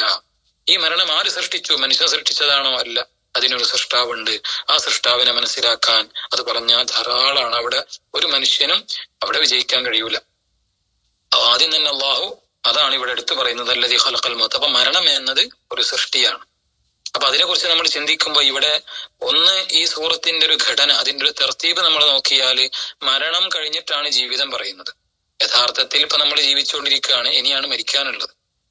പക്ഷെ ഖുർആൻ അവിടെ ആദ്യം എന്ത് പ്രയോഗിച്ചു? അൽ മൗത, മരണം ആദ്യം പറഞ്ഞു, വൽ ഹയാത്ത പിന്നെ ജീവിതം പറഞ്ഞു. അപ്പൊ അവിടുന്ന് അതിന്റെ ബാഹ്യമായി പെട്ടെന്ന് മനസ്സിലാകുന്ന ഒരു ആശയം എന്താണ്? മരണത്തിനെയാണ് മനുഷ്യൻ എപ്പോഴും ഓർക്കേണ്ടത്. മരണം വരാനുണ്ട് എന്നതാണ് മനുഷ്യന്റെ മുന്നിലുള്ള കടമ്പ. അപ്പൊ ഇവിടുത്തെ ജീവിതത്തിന് ജീവിതമല്ല മനുഷ്യൻ മുന്നിൽ കാണേണ്ടത്, മരണത്തെയാണ്. അതിനാണ് പ്രാധാന്യം. ജീവിതം വളരെ കുറഞ്ഞ കാലമേ ഇവിടെയുള്ളൂ. അത് കഴിഞ്ഞാൽ വരാനുള്ള മരണം കഴിഞ്ഞാൽ പിന്നെ കാലത്തെ ജീവിതമാണ്, പിന്നെ അവസാനമില്ല. അപ്പൊ മരണം മുന്നിൽ കണ്ട് ഇങ്ങനെ ഒരു മരണം വരാനുണ്ട് എന്ന ബോധത്തിൽ വേണം മനുഷ്യന്റെ ജീവിതം നയിക്കാൻ. അല്ലാതെ ജീവിതം മുന്നിൽ കണ്ടുകൊണ്ടല്ല മനുഷ്യൻ ഇവിടെ ജീവിക്കേണ്ടത് എന്ന് ഒരു വ്യക്തമായി ബാഹ്യമായ ഒരാശയം അതിലുണ്ട്. അതേസമയം മരണം എന്നൊരു സൃഷ്ടിയാണ് എന്നതിന് നമ്മൾ മരണത്തെ ഒരിക്കലും കണ്ടിട്ടില്ല ഒരു മനുഷ്യനും. മരണം എന്നതിനെ നമുക്ക് ആർക്കും കാണാൻ കഴിയുന്നില്ല. പക്ഷെ അങ്ങനെ ഒരു സൃഷ്ടി ഇവിടെ ഉണ്ട്. ഒരു ഹദീസിൽ കാണാം, അബൂ സഈദ് അൽ ഖുദരി റളിയല്ലാഹു അൻഹു റിപ്പോർട്ട് ചെയ്യുന്ന ബുഖാരിയിലുള്ള ഒരു ഹദീസാണ്. യുതാബിൽ മൗതി കഹയ്യതി കബ്ഷിൻ അംലഹ, ഒരു ആടിന്റെ രൂപത്തിൽ, അംലഹായ ആട്, അത് കറുപ്പും വെളുപ്പും നിറത്തിലുള്ള, അത് കൂടുതലും വെളുപ്പ് നിറമാണ്, കറുപ്പ് കുറവാണ്, ഏതായാലും 2 നിറത്തിലും ഉള്ള ഒരു ആടിന്റെ രൂപത്തിൽ മരണത്തിനെ കൊണ്ടുവരപ്പെടും. എവിടെയാണ് അതിനെ കൊണ്ടുവരിക? മഹ്ശറിൽ സ്വർഗത്തിന്റെ അവകാശികള് സ്വർഗത്തിലേക്കും നരകത്തിന്റെ അവകാശികൾ നരകത്തിലേക്കും വേർതിരിച്ചതിന് ശേഷം രണ്ടിന്റെയും കൃത്യമായ ബോർഡറിൽ, നരകവും സ്വർഗവും തമ്മിലുള്ള അകലത്തിലെ അതിന്റെ മധ്യത്തിൽ വെച്ച്, അതായത് സ്വർഗത്തിലെ ആളുകൾക്കും നരകത്തിലെ ആളുകൾക്കും ഒരുപോലെ കാഴ്ച ലഭിക്കുന്ന രൂപത്തിലുള്ള സ്ഥലത്ത് അതിനെ കൊണ്ടുവരപ്പെടും. മരണത്തിന് ഒരു ആടിന്റെ രൂപത്തിൽ കൊണ്ടുവരപ്പെടും. എന്നിട്ട് അവിടുന്ന് വിളിച്ചു പറയും, യാ അഹ്ലൽ ജന്ന, സ്വർഗത്തിന്റെ അവകാശികളെ എന്നിങ്ങനെ വിളിച്ചു പറയുമ്പോ ഫയശ്റഇബൂന വയൻദുറൂന, അവരിങ്ങനെ തല ഉയർത്തി തല നീട്ടി അവരെല്ലാവരും ഇങ്ങനെ ശ്രദ്ധിച്ചു നോക്കും. ഫയഖൂലു, അവരോട് ചോദിക്കും, ഹൽ തഅരിഫൂന ഹാദാ, ഈ വസ്തു ഇതെന്താ നിങ്ങൾക്കറിയോ, പരിചയമുണ്ടോ? അവര് പറയും, നഅം ഹാദൽ മൗത്ത്, ഇത് മരണമാണ്. കാരണം അവരൊക്കെ കുല്ലുഹും ഖദ് റആഹു, അവരെല്ലാവരും മരണത്തിനെ കണ്ടിട്ട്, എല്ലാവരും ദുനിയാവിൽ മരിച്ചല്ലോ, അതോടുകൂടി മരണത്തിനെ കണ്ടു, അപ്പൊ പരിചയമുണ്ട്, ഇത് മരണമാണല്ലോ. അവരൊക്കെ പറയും, സുമ്മ യുനാദി, പിന്നെ യാ അഹ്ലന്നാർ, നരകത്തിന്റെ അവകാശികളെ വിളിച്ചുകൊണ്ട് പറയും. അവരും ഫയശ്റഇബൂന വയൻദുറൂന, അവരിങ്ങനെ തലയുയർത്തി എല്ലാവരും ഇങ്ങനെ നോക്കും. അപ്പൊ അവരോട് ചോദിക്കും, ഹൽ തഅരിഫൂന ഹാദാ, ഇതിന് പരിചയം? ഫയഖൂലൂന, അവർ പറയും, നഅം ഹാദൽ മൗത്ത്, ഇത് മരണമാണല്ലോ. വകുല്ലുഹും ഖദ് റആഹു, അവരൊക്കെ അതിനെ കണ്ടിട്ടുണ്ട്, അനുഭവിച്ചവരാണ്. എന്നിട്ട് ഫയുസ്ബഹു, ആ 2 കൂട്ടരുടെയും മുന്നിൽ വെച്ച് ആ മരണത്തിന് അറുക്കപ്പെടും. സുമ്മ യഖൂലു, എന്നിട്ട് അവിടുന്ന് വിളിച്ചു പറയപ്പെടുന്ന വാക്കെന്താണ്? യാ അഹ്ലൽ ജന്ന, സ്വർഗാവകാശികളെ, ഖുലൂദുൻ ഫലാ മൗത്ത്, ഇനി മരണമില്ലട്ടോ, മരണത്തിന് ഇവിടെ അറുക്കപ്പെട്ടു, അത് അവസാനിച്ചു, ഇനി മരണമില്ല, നിങ്ങൾക്ക് കാലാകാലം സ്വർഗമാണ്.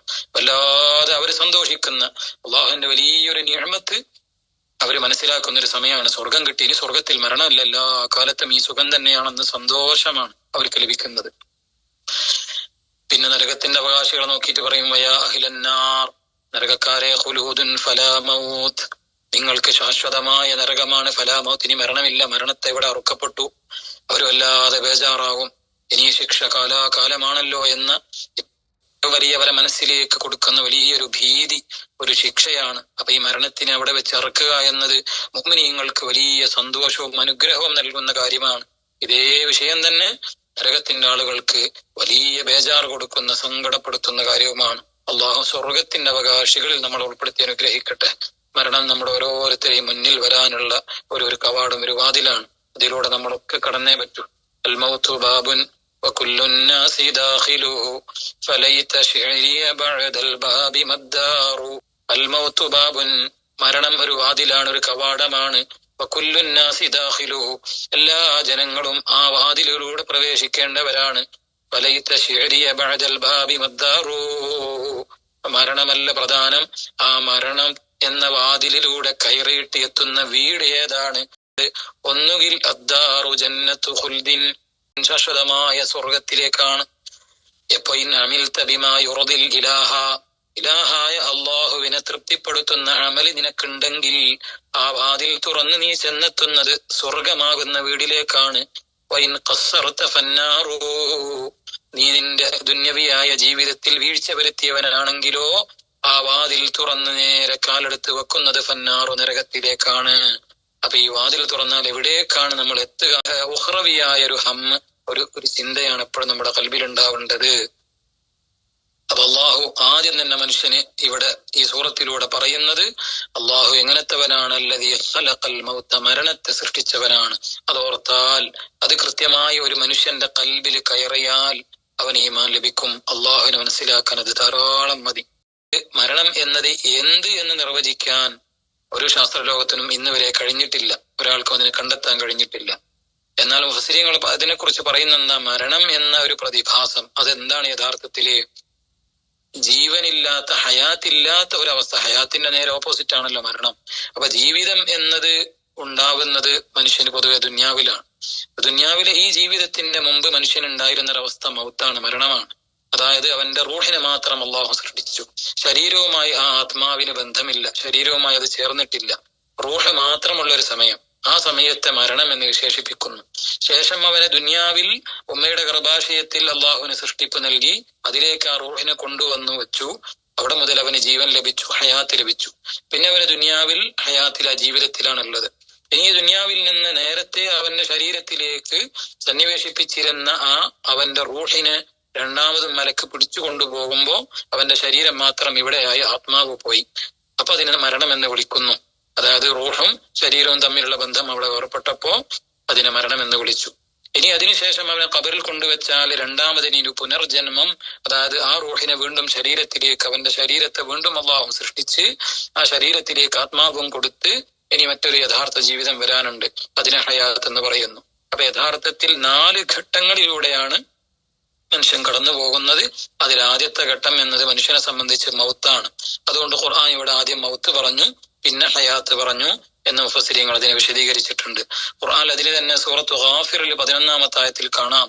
അവിടെ നരകത്തിന്റെ അവകാശികള് അവര് ദോഷത്തിലകപ്പെട്ട് അവര് തന്നെ അതിനെ സമ്മതിച്ചു പറയുന്ന സംസാരം. ഖാലു, അവര് പറയും, റബ്ബന അമത്തന സ്നതൈനി വഅഹ്യൈതന സ്നതൈനി ഫഅതറഫ്നാ ബിദുനൂബിനാ ഫഹൽ ഇലാ ഖുറൂജിൻ മിൻ സബീൽ. റബ്ബന, ഞങ്ങളുടെ റബ്ബെ, അമത്തന, നീ ഞങ്ങളെ മരിപ്പിച്ചു, ഇസ്നതൈനി 2 പ്രാവശ്യം, വഅഹ്യൈതന, ഞങ്ങൾക്ക് നീ ജീവൻ നൽകി ജീവിപ്പിച്ചു, ഇസ്നതൈനി 2 പ്രാവശ്യം. അപ്പൊ ആദ്യം മരണം എന്നത് ഉണ്ടായിരുന്നു, പിന്നെ ലോകത്തേക്ക് ജീവിതത്തിലേക്ക് വന്നു, പിന്നെ അതൊന്ന് റൂഹ് പിരിഞ്ഞപ്പോ വീണ്ടും മരണത്തിലേക്ക് പോയി, പിന്നെ അത് കഴിഞ്ഞ് വീണ്ടും ജീവിതത്തിലേക്ക് എത്തി. ഇപ്പൊ ഞങ്ങൾക്ക് ബോധ്യപ്പെട്ടു, ഫഅതറഫ്നാ ബിദുനൂബിനാ, ഞങ്ങളുടെ ദോഷങ്ങളൊക്കെ ഞങ്ങൾ സമ്മതിച്ചു പറയുന്നു എന്നവര് പറയുന്ന ഒരു വാക്കുണ്ട്. മരണത്തോടുകൂടി മനുഷ്യനൊക്കെ മനസ്സിലാവുകയാണ്. മരണം കഴിഞ്ഞ് പുനർജീവനം കിട്ടലോടുകൂടി കാര്യങ്ങൾ അവിടെ പൂർണ്ണമായി ബോധ്യപ്പെട്ടു. അപ്പൊ അവര് പറയാണ്, ഫഅതറഫ്നാ ബിദുനൂബിനാ, ഇനി ഫഹൽ ഇലാ ഖുറൂജിൻ മിൻ സബീൽ, രക്ഷയ്ക്ക് വല്ല മാർഗമുണ്ടോ എന്ന് എനിക്ക് ചോദിക്കാണ്. ആ ചോദ്യം വെറുതെ സ്ഥാനത്താണ്, ഒരു കാര്യവുമില്ല. അപ്പൊ ഈ ആയത്തിലൂടെ എന്ത് മനസ്സിലാവുന്നുണ്ട്? 2 മരണവും 2 ജീവിതവും ഖുർആൻ പറഞ്ഞിട്ടുണ്ട്. സൂറത്തുൽ ബഖറയിലെ 28-ാമത്തെ ആയത്തിൽ കാണാം, കൈഫ തക്ഫുറൂന ബില്ലാഹ്, നിങ്ങൾ അള്ളാഹുവിനെ എങ്ങനെയാണ് നിഷേധിക്കുന്നത്? അള്ളാഹുവിനെ നിങ്ങൾ നിഷേധിക്കാൻ എങ്ങനെ നിങ്ങൾക്ക് കഴിയുക? വകുന്തും അംവാതൻ, നിങ്ങൾ ആദ്യം അംവാത്തായിരുന്നു, ജീവനില്ലാത്ത മൗത്തിന്റെ അവസ്ഥയിലായിരുന്നു. ഫഅഹ്യാക്കും, പിന്നെ അള്ളാഹു നിങ്ങൾക്ക് ജീവിതം നൽകി. സുമ്മ യുമീതുക്കും, പിന്നെ അള്ളാഹു നിങ്ങളെ മരിപ്പിക്കും. സുമ്മ യുഹ്യീക്കും, പിന്നെ ജീവിപ്പിക്കും. അപ്പൊ അവിടെയും രണ്ട് മരണവും രണ്ട് ജീവിതം. അപ്പം മനുഷ്യനെ സംബന്ധിച്ച് അവന്റെ ആദ്യത്തിൽ അവൻ അനുഭവിക്കുന്നത് ആദ്യത്തെ ഒരു ഘട്ടം എന്നൊരു മരണമാണ് എന്ന നിലക്ക് ഈ ആയത്തിൽ ആദ്യം അള്ളാഹു മരണം പറഞ്ഞു, പിന്നെ ജീവിതം പറഞ്ഞു എന്നും മുഫസ്സിരീങ്ങൾ അദ്ദേഹം വിശദീകരിച്ചത് കാണാം. വേറെയും ചില വിശദീകരണം. അപ്പൊ ഒരു മുഅ്മിനെ സംബന്ധിച്ച് ഈ ആയത്ത് നമ്മൾ ഓതുമ്പോൾ നമുക്ക് വരേണ്ടത് മരണം, അതാണ് നമ്മുടെ മുന്നിൽ എപ്പോഴും ഉള്ളത്. ദുനിയാവിയായ ജീവിതം താൽക്കാലികമാണ്, നശ്വരമാണെന്ന് കൃത്യമായി മനസ്സിലാക്കിയ ജീവിതത്തിൽ പിന്നെ പ്രയാസങ്ങളൊന്നും ഒരു പ്രയാസമായി തോന്നൂല. മരണത്തിന് ശേഷം ഉള്ള പ്രയാസങ്ങൾ അതിനെ അതിജീവിക്കാനാണ് നമ്മൾ ശ്രമിക്കേണ്ടത്. അതിന് ദുനിയാവിൽ എന്തൊക്കെ പ്രയാസം അനുഭവിക്കേണ്ടി വന്നാലും അതൊന്നും പ്രയാസങ്ങളല്ല എന്ന് നമ്മൾ മനസ്സിലാക്കുക. കാരണം ദുനിയാവിൽ ഒരാളും ശേഷിക്കൂല, എല്ലാവരും പോകണം, ഒരാളും ഇവിടെ ശേഷിക്കൂല. മറ്റൊരു ബൈത്തിൽ വലൗകാനത്തി ദുനിയാ തദൂമു ലി അഹദിൻ എന്ന് കാണാം. ഏതെങ്കിലും ഒരാൾക്ക് അല്ലെ ദുനിയാവിലെ ആളുകൾക്ക് വേണ്ടി ദുനിയാവ് ബാക്കിയാവുമെങ്കിൽ, ഒരാളെങ്കിലും അവിടെ ബാക്കിയാവുമെങ്കിൽ ലകാന റസൂലുള്ളാഹി ഹയ്യം വബാഖിയ, നബി സല്ലല്ലാഹു അലൈഹി വസല്ലം തങ്ങളാണ് ദുനിയാവിൽ ഹയ്യായിട്ട് എന്നൊന്നും ബാക്കിയായിട്ട് ഉണ്ടാവേണ്ടിയിരുന്നത്. അതുണ്ടായിട്ടില്ല. തങ്ങളടക്കം ആ മരണത്തിലേക്ക് പോയിട്ടുണ്ട്. ولو كانت الدنيا تدوم لواحد لكان رسول الله فيها مخلدا ولكنها تفني ويفني نعيمها وتبقي الذنوب والمعاصي كما هي. ഏത് മനുഷ്യനും ഇവിടുന്ന് മരണപ്പെട്ടു പോവാനുണ്ട്. ആയത്തോതുമ്പോൾ നമ്മുടെ ഖൽബിൽ അങ്ങനെ ഉണ്ടാവേണ്ട ചിന്തയാണ്. അല്ലദീ ഖലഖൽ മൗത വൽ ഹയാത്ത്, നമ്മൾ ഹയാത്തിലേക്ക് പോവാൻ. ഹയാത്ത് ജീവിതം, ജീവൻ എന്നത് അള്ളാഹുവിന്റെ ഒരു സൃഷ്ടിയാണ്. ജീവിതം അള്ളാഹു പടച്ചതാണ് ദുനിയാവിൽ. അപ്പോ ആ ഒരു ജീവൻ എവിടെയൊക്കെ ഉണ്ടോ, ഹയാത്ത് എവിടെയെല്ലാം ഉണ്ടോ അവിടെയൊക്കെ മൗത്തും ഉണ്ടാവും. ദുനിയാവിൽ ആർക്കൊക്കെ അള്ളാഹു ഹയാത്ത് നൽകിയ, മനുഷ്യനെന്ന് മാത്രമല്ല ഏതെല്ലാം ജീവജാലങ്ങള്, സസ്യലതാദികള്, എല്ലാത്തിനും അതിൻ്റെതായ ഹയാത്ത് അള്ളാഹു കൊടുത്തിട്ടുണ്ട്. അതിനൊക്കെ അവിടേക്കൊക്കെ മൗത്തും എത്തും, മരണവും എത്തും. അപ്പൊ ജീവിതം എന്നത് ദുനിയാവിൽ ആരൊക്കെ ജീവിക്കണം, ആരെയൊക്കെ ഇവിടെ സൃഷ്ടിക്കണം, ഏതൊക്കെ സമയത്ത് സൃഷ്ടിക്കണം, അള്ളാഹുവിന്റെ തീരുമാനമാണ്. അപ്പോ പൊതുവെ മനുഷ്യന് ഏറ്റവും കൂടുതൽ വിഷമുണ്ടാകുന്ന, പ്രയാസം ഉണ്ടാകുന്ന ചില കാര്യങ്ങൾ എന്താണ്? ചിലക്ക് മക്കളില്ല, അല്ലെങ്കിൽ അങ്ങനെ ഒരു കുടുംബജീവിതമല്ല, അല്ലെങ്കിൽ ജനിച്ച ആൾ പെട്ടെന്ന് മരണപ്പെട്ടു പോകുന്നത്, നമ്മൾ പ്രതീക്ഷിക്കാത്ത സമയത്ത് മരണങ്ങളെ സംഭവിക്കുന്നത്, ഇതൊക്കെയാണ് പൊതുവെ മനുഷ്യന് വല്ലാതെ വിഷമുണ്ടാവുന്ന ചില വിഷയങ്ങൾ. യഥാർത്ഥത്തിൽ അള്ളാഹു ഇവിടെ പറഞ്ഞു ഖലഖൽ മൗത വൽ ഹയാത്ത, ജീവിതവും മരണവും ഒക്കെ സൃഷ്ടിക്കുന്നത് റബ്ബ് തന്നെയാണ്. ആരൊക്കെ മരിക്കണമെന്നതും ആരൊക്കെ ജീവിക്കണമെന്നതും, ഇവിടെ ഹയാത്ത് ഉണ്ടാവണം, ആർക്കൊക്കെ ഹയാത്ത് കൊടുക്കണം, അത് അള്ളാഹുവിന്റെ തീരുമാനമാണ്. അപ്പൊ ഒരു മുഅ്മിനെ സംബന്ധിച്ച് ഒരിക്കൽ പോലും അവന്റെ ഖൽബിൽ ഒരു വിഷമം വരേണ്ട ആവശ്യമില്ല. എനിക്ക് മക്കളില്ല എന്ന വിഷയത്തിൽ ഒരു മനുഷ്യന് സങ്കടപ്പെടേണ്ട ആവശ്യമുണ്ടോ? ഇല്ല. എനിക്ക് എന്റെ വിഷയത്തിൽ റബ്ബിന്റെ തീരുമാനം അതാണ് എന്ന് മനസ്സിലാക്കിയാൽ പിന്നെ അതിൽ വിഷമിക്കേണ്ട ആവശ്യം ഇല്ല. സൂറത്ത് ഷൂറയിൽ 49-ാമത്തെ ആയത്തിൽ അല്ലാഹു തആല പറയുന്നുണ്ട്, ലില്ലാഹി മുൽക്കുസ് സമാവാതി വൽ അർദ്, ആകാശഭൂമിയുടെ സർവാധികാരമൊക്കെ അല്ലാഹുവിനാണ്. യഖ്ലുഖു മാ യശാഉ, ഈ ആകാശത്തിലും ഭൂമിയിലൊക്കെ ആരൊക്കെ എന്തൊക്കെ സൃഷ്ടിക്കണം അത് അള്ളാഹു ഉദ്ദേശിച്ചതൊക്കെ അള്ളാഹു സൃഷ്ടിക്കും. യഹബു ലിമൻ യശാഉ ഇനാസൻ, അള്ളാഹു ഉദ്ദേശിക്കുന്ന ആളുകൾക്ക് അള്ളാഹു പെൺമക്കളെ കൊടുക്കും. വയഹബു ലിമൻ യശാഉ ദുകൂർ, അള്ളാഹു ഉദ്ദേശിക്കുന്നവർക്ക് അള്ളാഹു ആൺകുട്ടികളെ കൊടുക്കും.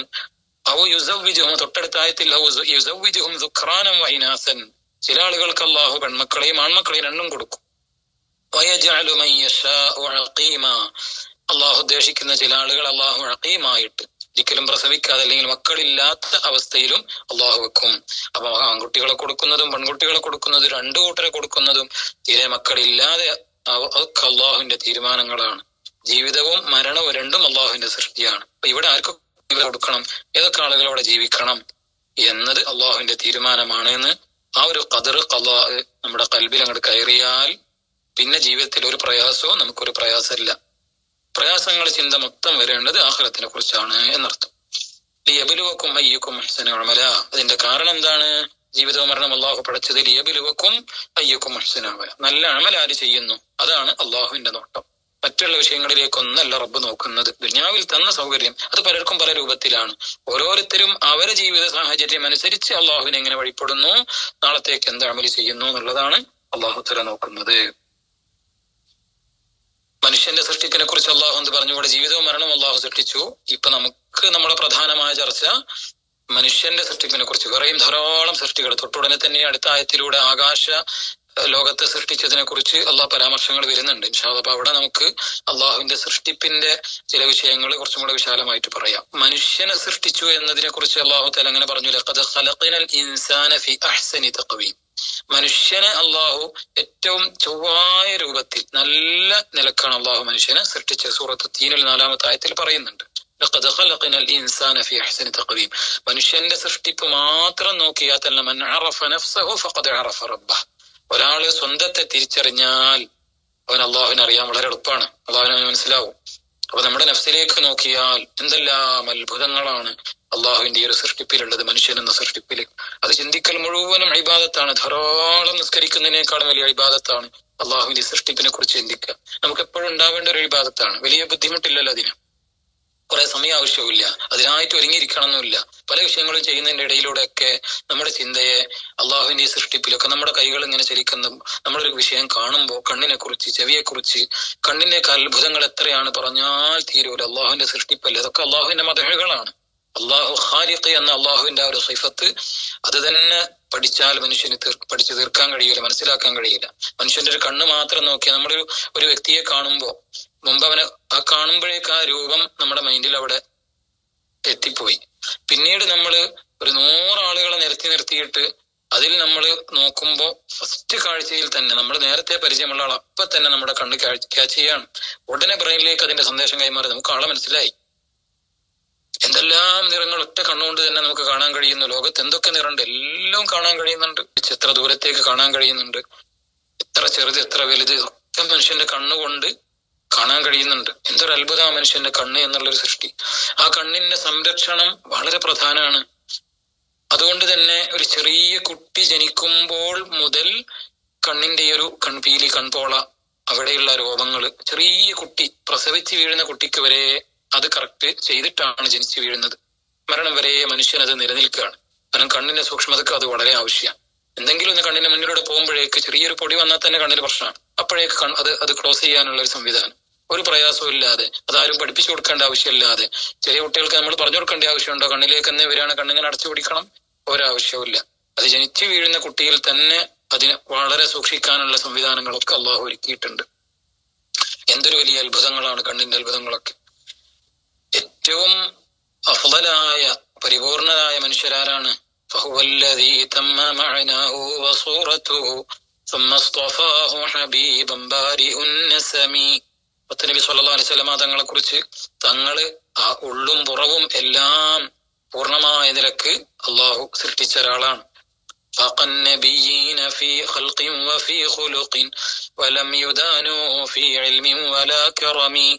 നബി സല്ലല്ലാഹു അലൈഹി വസല്ലം തങ്ങൾ അവിടുത്തെ സ്വഭാവത്തിലും സൃഷ്ടിപ്പിലും അവിടുത്തോട് അടുക്കുന്ന ഒരാൾ പോലുമില്ല. അവിടുത്തെ ഇൽമിന്റെ വിഷയത്തിലോ ഔദാര്യത്തിന്റെ വിഷയത്തിലോ ഒന്നും.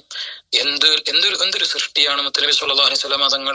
ലോകത്ത് അള്ളാഹു ആദ്യം സൃഷ്ടിച്ചത് അവിടുത്തെ നൂറാണെന്നല്ലേ നമ്മൾ പഠിച്ചിട്ടുള്ളത്. ആ ഒരു സൃഷ്ടിയുടെ അത്ഭുതം തന്നെ എത്രയാണ്! അള്ളാഹുവിന്റെ ഒരു സൃഷ്ടിയാണല്ലോ. മുത്തനബി സല്ലല്ലാഹു അലൈഹി വസല്ലം തങ്ങളെ കയ്യിലൂടെ വന്ന വെള്ളത്തിന്റെ അളവ് ആ ചരിത്രം നമ്മൾ കേട്ടിട്ടില്ല. ഞാൻ അതിന്റെ വിശദീകരണത്തിലേക്ക് പോകുന്നില്ല. എന്തൊരു അത്ഭുതമാണ്! ആ കയ്യിന്റെ ഉള്ളിലൂടെ എത്രയാണ് വെള്ളം പ്രവഹിച്ചത്! അത് അള്ളാഹുവിന്റെ ഒരു സൃഷ്ടിയല്ലേ. മുത്തനബി സല്ലല്ലാഹു അലൈഹി വസല്ലം തങ്ങളെ കണ്ണ് നേരെ പിറകിലേക്കും കാണുന്നുണ്ട് എന്ന് തങ്ങൾ പറഞ്ഞു. ഞാൻ മുന്നിലേക്ക് കാണുന്നത് പോലെ പിറകിലേക്കും, അവിടുത്തെ കണ്ണിന് മുന്നിലേക്കും നേരെ ബാക്കിലേക്കും കാഴ്ച ഉണ്ടായിരുന്നു. എന്തൊരു അത്ഭുതമുള്ള കണ്ണാണ്! ഏതെങ്കിലും ഒരു സ്ഥലത്തിരുന്ന ലോകം മുഴുവനും കാണാൻ ആ കണ്ണ് മതി. ആ കണ്ണുകൊണ്ട് ലോകം മുഴുവനും കാണാൻ കഴിയുന്നു. അവിടുത്തെ ചെവി കൊണ്ട് ലോകത്ത് എവിടെ എന്ത് നടക്കുന്നുണ്ടെങ്കിലും കേൾക്കാൻ കഴിയുന്നു. ഖുർആൻ സാക്ഷിയല്ലേ. എന്തൊരു അത്ഭുതമുള്ള കാതാണ്, എന്തൊരു അത്ഭുതമുള്ള കണ്ണാണ്! അവിടുത്തെ കരങ്ങൾക്ക് എന്തൊരു അത്ഭുതമാണ്! അവിടുത്തെ രുമിനീരിന് എന്തൊരു അത്ഭുതങ്ങളാണ്! ഓരോന്നും വിശദീകരിച്ചാൽ തീരൂല. അവിടുത്തെ സൗന്ദര്യം എത്രയാണ്! അള്ളാഹുവിന്റെ ഒരു സൃഷ്ടിയല്ലേ അത്. അപ്പൊ ആ സൃഷ്ടിച്ച റബ്ബിന്റെ കഴിവ് എത്രയാണ്, അതാണ് നമ്മൾ ചിന്തിക്കേണ്ടത്. തങ്ങളെ കുറിച്ച് പറഞ്ഞാൽ തീരൂല. അത്രയും മഹത്വമുള്ളൊരു സൃഷ്ടി, അത് സൃഷ്ടിച്ച റബ്ബിന്റെ കഴിവ് എത്രയാണ്, അവിടുത്തെ ഒരു മഹത്വം എത്രയാണ്. അങ്ങനെ നമ്മൾ അള്ളാഹുവിന്റെ സൃഷ്ടിയെ കുറിച്ച് നമ്മൾ ചിന്തിക്കേണ്ടത്.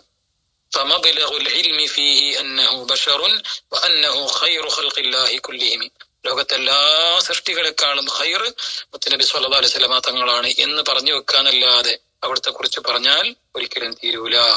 അപ്പൊ അള്ളാഹുവിന്റെ ഏറ്റവും ഖൈറായ സൃഷ്ടി ആയതുകൊണ്ട് തന്നെ ആ സൃഷ്ടിയെ കുറിച്ച് ചിന്തിച്ചാലും പറഞ്ഞാലും എഴുതിയാലും വായിച്ചാലും ഒരിക്കലും തീരൂല. അത്രയും ഒരു സൃഷ്ടിയെ സൃഷ്ടിച്ച റബ്ബിന്റെ കഴിവെത്രയാണ്. സുബ്ഹാനല്ലാഹ്. ഇനി സാധാ മനുഷ്യരിലേക്ക് തന്നെ നമ്മൾ നോക്കിയാൽ, ചെവിയുടെ കാര്യം നോക്കിയാൽ എന്തെല്ലാം ശബ്ദങ്ങളാ മനുഷ്യന് കേൾക്കാൻ കഴിയുന്നത്. ഏതൊരു കാര്യം കേട്ട് അതപ്പോഴേക്ക് ഒരു മനുഷ്യന്റെ ശബ്ദം നമ്മൾ കേട്ടു, പിന്നീട് അത് കേൾക്കുമ്പോഴേക്ക് അത് ഇന്നയാളാണ്. മറ്റൊരു ശബ്ദം കേൾക്കുമ്പോൾ അത് ഈ വ്യക്തിയാണ്, വേറൊരാളെ ശബ്ദം കേൾക്കുമ്പോൾ അത് മറ്റേയാളാണ്. ശബ്ദം കൊണ്ട് എത്ര ആളുകളെ തിരിച്ചറിയാൻ നമ്മുടെ കേൾവി കഴിയുന്നു. മുമ്പ് 1 2 പ്രാവശ്യം നമ്മൾ ആ ശബ്ദം കേട്ടിട്ടുള്ളൂ, പിന്നെ കേൾക്കുമ്പോഴേക്ക് നമുക്ക് മനസ്സിലാവേണ്ടത് ഇന്ന വ്യക്തിയാണ്. അപ്പോഴേക്കും ബ്രെയിനിലേക്ക് അതിന്റെ മെസ്സേജ് പോയി. എവിടെയെങ്കിലും ഒന്ന് തൊടുമ്പോഴേക്ക് അത് ചൂടാണോ തണുപ്പാണോ സോഫ്റ്റ് ആണോ ഹാർഡാണോ, അപ്പോഴേക്ക് ബ്രെയിനിലേക്ക് അതിന്റെ സന്ദേശം എത്തി. മനുഷ്യനെ അള്ളാഹു സൃഷ്ടിച്ച എന്തൊരു സൃഷ്ടിപ്പാണ്. സുബ്ഹാനല്ലാഹ്. ഇതൊക്കെ അള്ളാഹുവിന്റെ സൃഷ്ടികളല്ലേ, പറഞ്ഞാൽ തീരൂലല്ലോ. അലം നജ്അൽ ലഹു ഐനൈൻ. അള്ളാഹു തആല ചോദിക്കുന്നുണ്ട്, 2 കണ്ണുകൾ അള്ളാഹു തന്നില്ലേ, ആ കണ്ണുകൾ മാത്രം മനുഷ്യൻ പഠിച്ചാൽ തീരൂല. അള്ളാഹു സൃഷ്ടിച്ച മനുഷ്യന് മാത്രമാണോ കണ്ണുകളുള്ളത്? ഈ ജീവികൾക്കൊക്കെ അള്ളാഹു കണ്ണ്, കൊതുകിന് വരെ കണ്ണ് അള്ളാഹു സൃഷ്ടിച്ചില്ലേ. എങ്ങനെയായിരിക്കും അതിന്റെ ഒരു സെറ്റപ്പുകൾ ഇപ്പൊ അടുത്ത ചില വീഡിയോകളൊക്കെ അങ്ങനെ പ്രചരിച്ചത് കണ്ടിരുന്നു. കൊതുകിനെ കുറിച്ച് തന്നെ വിശാലമായി പഠിക്കാനുണ്ട് ആ ജീവിയിൽ തന്നെ. 1 4 ഹൃദയങ്ങളുള്ള ജീവികള്, ചെറിയ ചെറിയ പ്രാണികള്, ഇതൊക്കെ ധാരാളം ലോകത്തുണ്ട്. നമ്മുടെ കണ്ണുകൊണ്ട് കാണാൻ കഴിയാത്തതും കഴിയുന്നതും നമ്മൾ കേട്ടിട്ടില്ലാത്തതും കണ്ടിട്ടില്ലാത്തതും ഒക്കെ ധാരാളം അള്ളാഹുവിന്റെ സൃഷ്ടികൾ. വിഷയത്തിലേക്ക് പോയാൽ നമ്മൾ പറഞ്ഞാൽ തീരൂല. കഴിയുന്ന രൂപത്തിൽ നമ്മൾ അങ്ങ് അള്ളാഹുവിന്റെ ഖുദ്റത്തിനെ ചിന്തിക്കാം. അള്ളാഹു തൗഫീഖ് ചെയ്യട്ടെ. എന്തിനാണ് അള്ളാഹു ജീവിതവും മരണമൊക്കെ പടച്ചത്? അയ്യുക്കും അഹ്സനു അമല, നിങ്ങളിൽ നല്ല അമൽ ആര് ചെയ്യുന്നു എന്നറിയാനാണ്. അപ്പൊ ഒരു മനുഷ്യന്റെ ജീവിതം എങ്ങനെയായിരിക്കും? അത് ഖുർആൻ തന്നെ പറയുന്ന സൂറത്തുൽ അംബിയായിൽ 35-ാമത്തെ ആയത്തിൽ, വനബ്ലൂക്കും ബിശ്ശർരി വൽ ഖൈരി ഫിത്ന വഇലൈനാ തുർജഊൻ. വനബ്ലൂക്കും, നമ്മൾ നിങ്ങളെ പരീക്ഷിക്കും. അള്ളാഹുവിന്റെ പരീക്ഷണം എന്താ ഉണ്ടാവും? അള്ളാഹു പരീക്ഷിക്കുന്നാണ് ഈ ആയത്തിൽ പറഞ്ഞത്. അള്ളാഹുവിന്റെ പരീക്ഷണം എങ്ങനെ ഉണ്ടാവും? ബിശ്ശർരി, ഷർറ് കൊണ്ടുള്ള പരീക്ഷണം ഉണ്ടാവും. വൽ ഖൈരി, ഖൈറ് കൊണ്ടുള്ള പരീക്ഷണം ഉണ്ടാവും. നന്മ കൊണ്ടും അള്ളാഹു പരീക്ഷിക്കും, തിന്മ കൊണ്ടും അള്ളാഹുവിന്റെ പരീക്ഷണം ഉണ്ടാവും. ചിലപ്പോൾ ധാരാളം തിന്മ ചെയ്യാനുള്ള എല്ലാ സൗകര്യങ്ങളും സെറ്റപ്പുകളും തന്നിട്ട് മനുഷ്യനെ പരീക്ഷിക്കും. അപ്പൊ നമുക്ക് ഇതൊക്കെ ഉണ്ടായതുകൊണ്ട് ഞാൻ ചെയ്തു എന്ന് പറയാനല്ല, അത് പരീക്ഷണമാണ്. തിന്മ ചെയ്യാനുള്ള വാതിൽ മുന്നിൽ കൊണ്ടുവച്ചിട്ട് മനുഷ്യനെ പരീക്ഷിക്കും. അത് ചെയ്യുന്നുണ്ടോ അല്ലേ? നന്മകൾക്കുള്ള അവസരം മുന്നിൽ തന്നിട്ട് അള്ളാഹു പരീക്ഷിക്കുക, നന്മ ചെയ്യുന്നുണ്ടോ അല്ലേ? 2 രൂപത്തിലും പരീക്ഷണങ്ങൾ ഉണ്ടാവും. അപ്പൊ വളരെ മോശമായ സ്വഭാവമുള്ള ഒരാളുമായി നമ്മൾ ഇടപെടുകി, ഒരാളുടെ ഭർത്താവ്, സാങ്കല്പികമായി നമുക്ക് പറയാം, ഒരാളുടെ ഭർത്താവ് അല്ലെങ്കിൽ തൊട്ടടുത്ത് ഉള്ളൊരു നമ്മളെപ്പോഴും പെരുമാറേണ്ട ഒരാളുടെ സ്വഭാവം വളരെ മോശം. അത് അള്ളാഹു നമുക്ക് തന്ന ഒരു പരീക്ഷണമാണ്. അവിടെ നമ്മൾ എങ്ങനെയാണ്, നമ്മളും അതേപോലെ മോശം സ്വഭാവത്തിലേക്ക് പോവാണോ, അല്ല നമ്മൾ അതൊക്കെ ക്ഷമിക്കുന്നുണ്ടോ? നമ്മുടെ ജീവിതം അള്ളാഹു കണക്കാക്കിയത് എങ്ങനെയാണ്, അതാണ് നമ്മൾ മനസ്സിലാക്കേണ്ടത്. അപ്പൊ അവിടെ നമുക്കുള്ള ഒരു പരീക്ഷണമാണത്. അവിടെ ക്ഷമിക്കാൻ കഴിയണം. നമ്മൾ കുറേ നന്മ ഒരാൾക്ക് ചെയ്തു കൊടുത്തു, നമ്മുടെ മക്കൾക്ക് അല്ലെ ഭർത്താക്കന്മാർക്ക് അല്ലെങ്കിൽ നമ്മുടെ പരിചയമുള്ളവർക്ക്, അയൽവാസികൾ, കുടുംബങ്ങൾക്ക് നമ്മൾ ധാരാളം ഇഖ്ലാസോടെ പലതും ചെയ്തു കൊടുത്തു. ഇതൊക്കെ ചെയ്തു കൊടുത്തും തിരിച്ചിങ്ങോട്ടൊരു അണു അളവ് പോലും ഒരു നന്മ അങ്ങോട്ട് തിരിച്ചു കിട്ടുന്നില്ല, ഒരു സ്നേഹം കിട്ടുന്നില്ല, ഒരു നല്ല വാക്ക് കിട്ടുന്നില്ല. ഇതിലൊന്നും മുഅ്മിനീങ്ങളെ സംബന്ധിച്ചൊരു ടെൻഷനും ഇല്ല. കാരണം അതിലൊന്നും വേണ്ടിയല്ല അമല് ചെയ്യുന്നത്. ചെയ്യുന്ന അമല് മുഴുവൻ അഹ്സനു അമല, ഇഖ്ലാസുൽ അമല്. അള്ളാഹു പരീക്ഷിക്കാണ്. ആ പരീക്ഷണത്തിൽ അള്ളാഹുവിന്റെ മുന്നിൽ വിജയിച്ച് കാണിച്ചു കൊടുക്കുക. മറ്റുള്ളവരെ മുന്നിൽ ആ വിജയം നമ്മൾ പ്രതീക്ഷിക്കേണ്ടതില്ല. അത് ചിലപ്പോൾ കിട്ടും, ചിലപ്പോൾ കിട്ടൂല. അത് നമ്മളെ ബാധിക്കുന്ന വിഷയങ്ങൾ അല്ല. അവിടെ അള്ളാഹുവിന്റെ മുന്നിൽ അള്ളാഹു നമ്മളെ പരീക്ഷിക്കാണ്. നമ്മൾ എന്താ ചെയ്യുന്നത് എന്ന് റബ്ബ് നോക്കുന്നത്. അവിടെ നമ്മൾ ക്ഷമിക്കുന്നുണ്ടോ, സഹിക്കുന്നുണ്ടോ, അല്ല മറ്റൊരാളെ പ്രശംസ ആഗ്രഹിച്ചിട്ടാണോ ചെയ്യുന്നത്? ഒരു സ്വഹാബി ഒരു വട്ടം വന്ന് ചോദിച്ചില്ലേ, നബി സല്ലല്ലാഹു അലൈഹി വസല്ലം നമ്മളോട് ചോദിച്ചു, ഒരാള് നന്മ ചെയ്യുമ്പോ അതിനയാൾ കൂലിയും പ്രതീക്ഷിക്കുന്നുണ്ട്, ജനങ്ങള് അയാളെ കുറിച്ച് ആ ചെയ്ത കാര്യം നന്നായി എന്ന് പറയലും രണ്ടുമുണ്ട്, 2 നീയത്തുണ്ട്. ഇയാളുടെ ഒരു അവസ്ഥ എന്താണ്? നബി സല്ലല്ലാഹു അലൈഹി വസല്ലം തങ്ങളോട് ചോദിച്ചു. അപ്പൊ തങ്ങൾ പറഞ്ഞത്, അവിടെ എന്താ പറഞ്ഞു കൊടുത്തത്? ആദ്യം അള്ളാഹുവിന് വേണ്ടി മാത്രമാണെങ്കിൽ ആമൽ കൊണ്ട് അള്ളാഹുവിന്റെ വജഹിനെ ഓർക്കുന്നുള്ളൂ. അതിന്റെ കൂടെ ഒന്നുകൂടി പങ്കു ചേർത്താൽ ജനങ്ങളെ നല്ല വർത്താനം കൂടെ കിട്ടണം, ഇതിനൊരു അപ്രിസിയേഷൻ കിട്ടണം, ഒരു സ്നേഹവാക്ക് കിട്ടണം എന്നുകൂടെ അതിൽ കരുതിയിട്ടുണ്ടെങ്കിൽ ആമല് പാഴായ അമലാണ്. അതല്ല ഹദീസിൽ പറഞ്ഞു കൊടുത്തിട്ടുള്ളത്. അപ്പൊ നമ്മുടെ നിയ്യത്ത് അതല്ല, നിയ്യത്ത് റബ്ബാണ് നമ്മളെ സൃഷ്ടിച്ചത്. നമ്മുടെ ജീവിത സാഹചര്യങ്ങളൊക്കെ ഒരുക്കിയത് റബ്ബാണ്.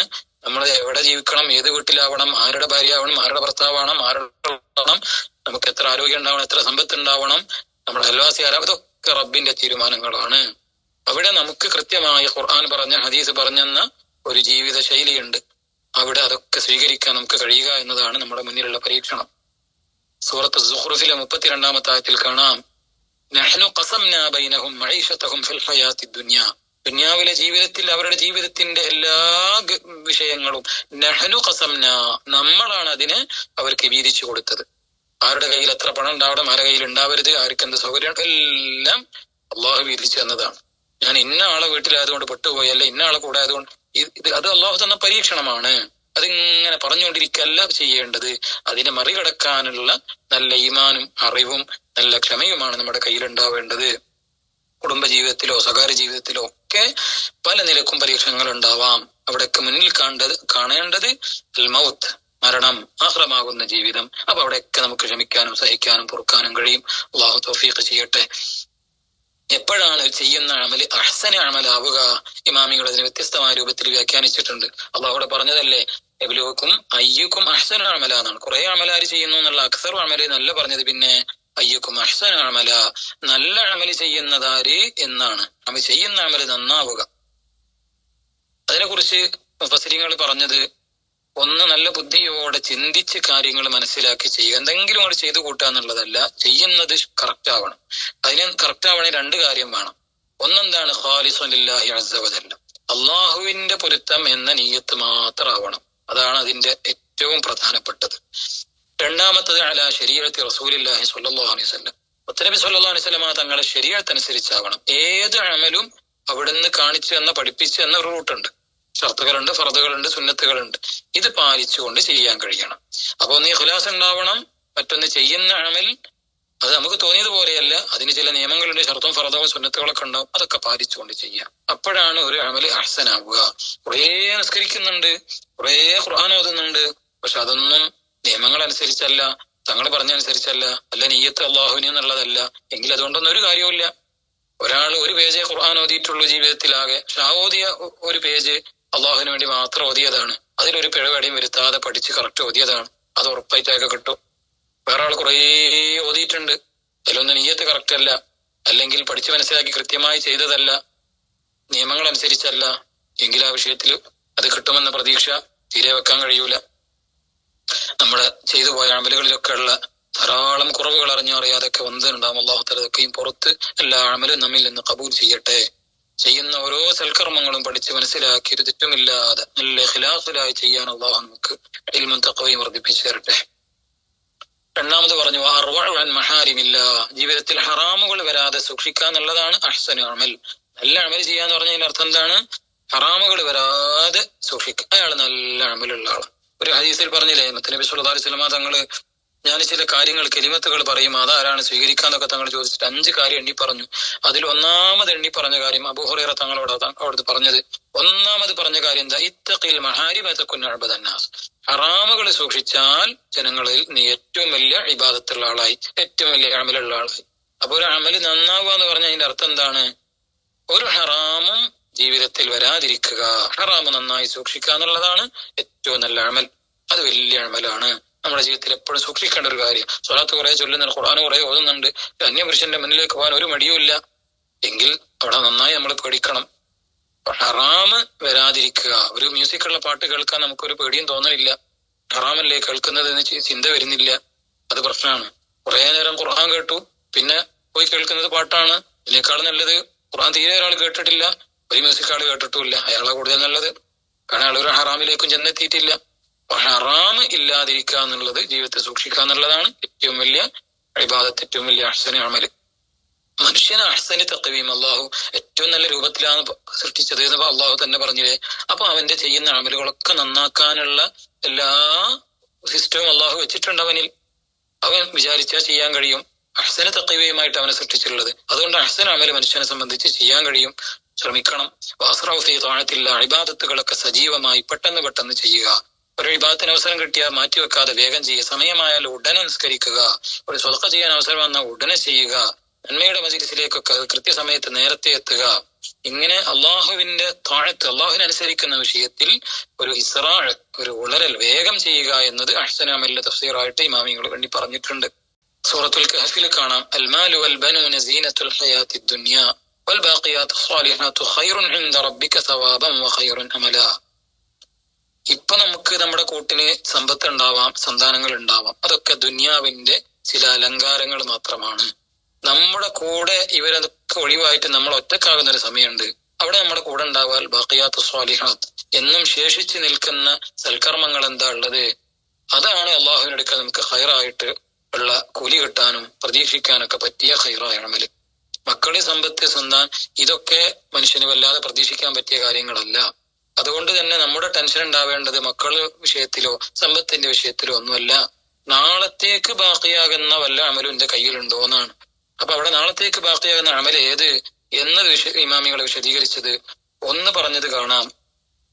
ദിക്റുകളെ കുറിച്ചുള്ള ചർച്ച കാണാം. ഇബ്നു അബ്ബാസ് റളിയല്ലാഹു അൻഹുമ പറയുന്ന ഒരു ദിക്ർ ഏതാണ്? ബാഖിയാത്തു സ്വാലിഹാത്ത് എന്ന് മുത്തനബി സ്വല്ലല്ലാഹു അലൈഹി വസല്ലം തങ്ങൾ പറഞ്ഞത് അത് സുബ്ഹാനല്ലാഹ് വൽഹംദുലില്ലാഹ് വലാ ഇലാഹ ഇല്ലല്ലാഹ് വല്ലാഹു അക്ബർ. ഈ 4 ദിക്ർ ഇത് ധാരാളം വർദ്ധിപ്പിക്കുക. തങ്ങൾ പറഞ്ഞു ഇസ്തക്സിറൂ മിനൽ ബാഖിയാത്തി സ്വാലിഹാത്ത്. ബാഖിയാത്തു സ്വാലിഹാത്ത് നിങ്ങൾ വർദ്ധിപ്പിക്കണം, അധികരിപ്പിക്കണം. ഏതാ ചോദിച്ചപ്പോ തങ്ങൾ പറഞ്ഞു കൊടുത്താണ് തക്ബീർ, തഹ്ലീൽ, തസ്ബീഹ്, തഹ്മീദ്. അതിന്റെ കൂടെ വലാ ഹൗല വലാ ഖുവത ഇല്ലാ ബില്ലാഹ് എന്ന് കൂടെ ഹദീസിൽ പറഞ്ഞു.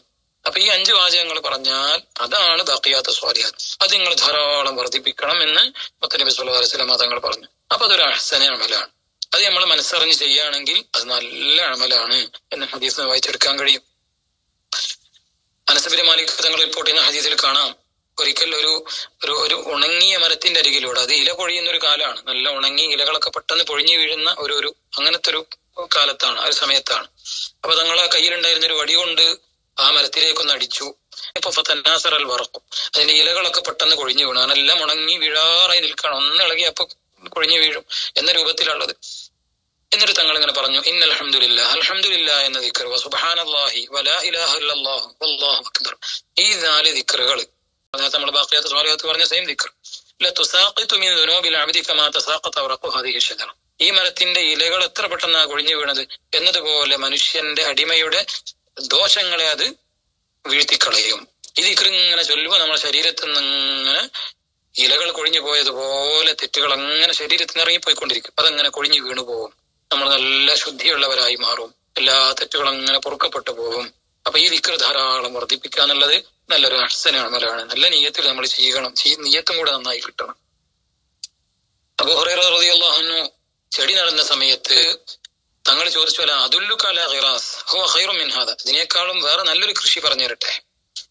എന്നിട്ട് തങ്ങൾ പറഞ്ഞെടുത്തു സുബ്ഹാനല്ലാഹി വൽഹംദുലില്ലാഹി വലാ ഇലാഹ ഇല്ലല്ലാഹു വല്ലാഹു അക്ബർ. ഈ 4 ബാഖിയാത്തു സ്വാലിഹാത്തിനകത്ത് ഓൾറെഡി എണ്ണി ദിക്റാണ്.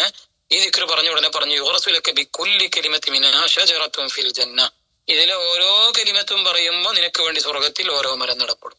അപ്പൊ ദുനിയാവിൽ ഒരു മരം നടുന്നതിനേക്കാളും ഖൈർ ആ സമയത്ത് ഒരു ദിക്ർ ചൊല്ലിയാൽ, തങ്ങൾ ആ അവസരത്തിൽ പറഞ്ഞു കൊടുക്കുകയാണ്, ഒരു ദിക്ർ ചൊല്ലിയാൽ അതിനു വേണ്ടി സ്വർഗത്തിൽ ഒരു മരം നടപ്പെടും. ഏതാ ദിക്ർ? സുബ്ഹാനല്ലാഹ് വൽഹംദുലില്ലാഹ് വലാ ഇലാഹ ഇല്ലല്ലാഹ് വല്ലാഹു അക്ബർ. അപ്പൊ ഇത് ഒരു പ്രാവശ്യം ചൊല്ലിയാൽ ഒരു ദിക്റിന് പകരം സ്വർഗത്തിൽ, അപ്പൊ 4 എണ്ണം ചൊല്ലിയാൽ 4 മരം സ്വർഗത്തിൽ നടപ്പെടും. സ്വർഗത്തിലെ മരങ്ങളെ കുറിച്ചൊക്കെ നമ്മൾ യാസീന്റെ ക്ലാസ്സിൽ പറഞ്ഞിട്ടുണ്ട്. കേൾക്കാത്തവരുണ്ടെങ്കിൽ ഒറ്റ വാക്കിൽ പറയുന്നു, സ്വർഗത്തിൽ ഒരു മരം എന്നതിനെ തന്നെ വിശേഷിപ്പിച്ചത് ഒരു കുതിരപ്പുറത്ത് യാത്ര ചെയ്യുന്ന ഒരു പടയാളി, അയാൾ ഒരു വർഷം മുഴുവൻ ആ മരച്ചുവട്ടിലൂടെ കുതിരയെ പായിച്ചാലും ആ മരത്തിന്റെ തണൽ മുറിച്ചു കടക്കാൻ കഴിയില്ല. അത്രയും കിലോമീറ്റർ നീളത്തിൽ അതിന്റെ തണലുണ്ടാവും. അത്രയും വലിയ മരമാണ് സ്വർഗത്തിലെ ഒരു മരം. അപ്പൊ ഈ ഒരു ദിക്റിന് ഒരു മരം സ്വർഗത്തിൽ നടപ്പെടുമെങ്കിൽ നമ്മൾ ചൊല്ലുന്നത് അല്ലാഹു കബൂലായി കിട്ടിയാൽ സ്വർഗത്തില് ധാരാളം നേടാനുള്ള ഒരു അഹ്സനായ അമലാണ്. അല്ലാഹു തൗഫീഖ് ചെയ്യട്ടെ. ധാരാളം അത് ചൊല്ലാൻ നമുക്ക് കഴിയണം. ഒരു ദിക്റും കൂടെ പറഞ്ഞ ക്ലാസ് അവിടെ അവസാനിപ്പിക്കുകയാണ്. ചെറിയ സമയം കൊണ്ട് ചെയ്യാൻ പറ്റിയ വളരെ ശ്രേഷ്ഠതയുള്ള ഒരു അമല്. മഹദിയ ജുവൈരിയ ബിൻതുൽ ഹാരിസ് ഉമ്മുൽ മുഅ്മിനീൻ, ഉമ്മഹാത്തുൽ മുഅ്മിനീൻപ്പെട്ട മഹദിയ ജുവൈരിയ ബീവി റളിയല്ലാഹു അൻഹ, മുത്തനബി സ്വല്ലല്ലാഹു അലൈഹി വസല്ലം തങ്ങളെ ഭാര്യ. അവിടുത്തെ അടുത്ത് നബിതങ്ങൾ ഉണ്ടായിരുന്ന ഒരു സമയത്ത് മഹദി പറയാണ്, ഒരു ദിവസം നബി സ്വല്ലല്ലാഹു അലൈഹി വസല്ലം തങ്ങള് എന്റെ അടുക്കൽ നിന്ന് രാവിലെ തങ്ങൾ പുറത്തേക്ക് പോയി. രാത്രി അന്ന് അവിടെ താമസിച്ച് രാവിലെ അവിടെ നിന്ന് തങ്ങൾ പോയി. ഹീന സ്വല്ല സുബ്ഹ് നിസ്കാരം കഴിഞ്ഞിട്ട് തങ്ങൾ പോയി.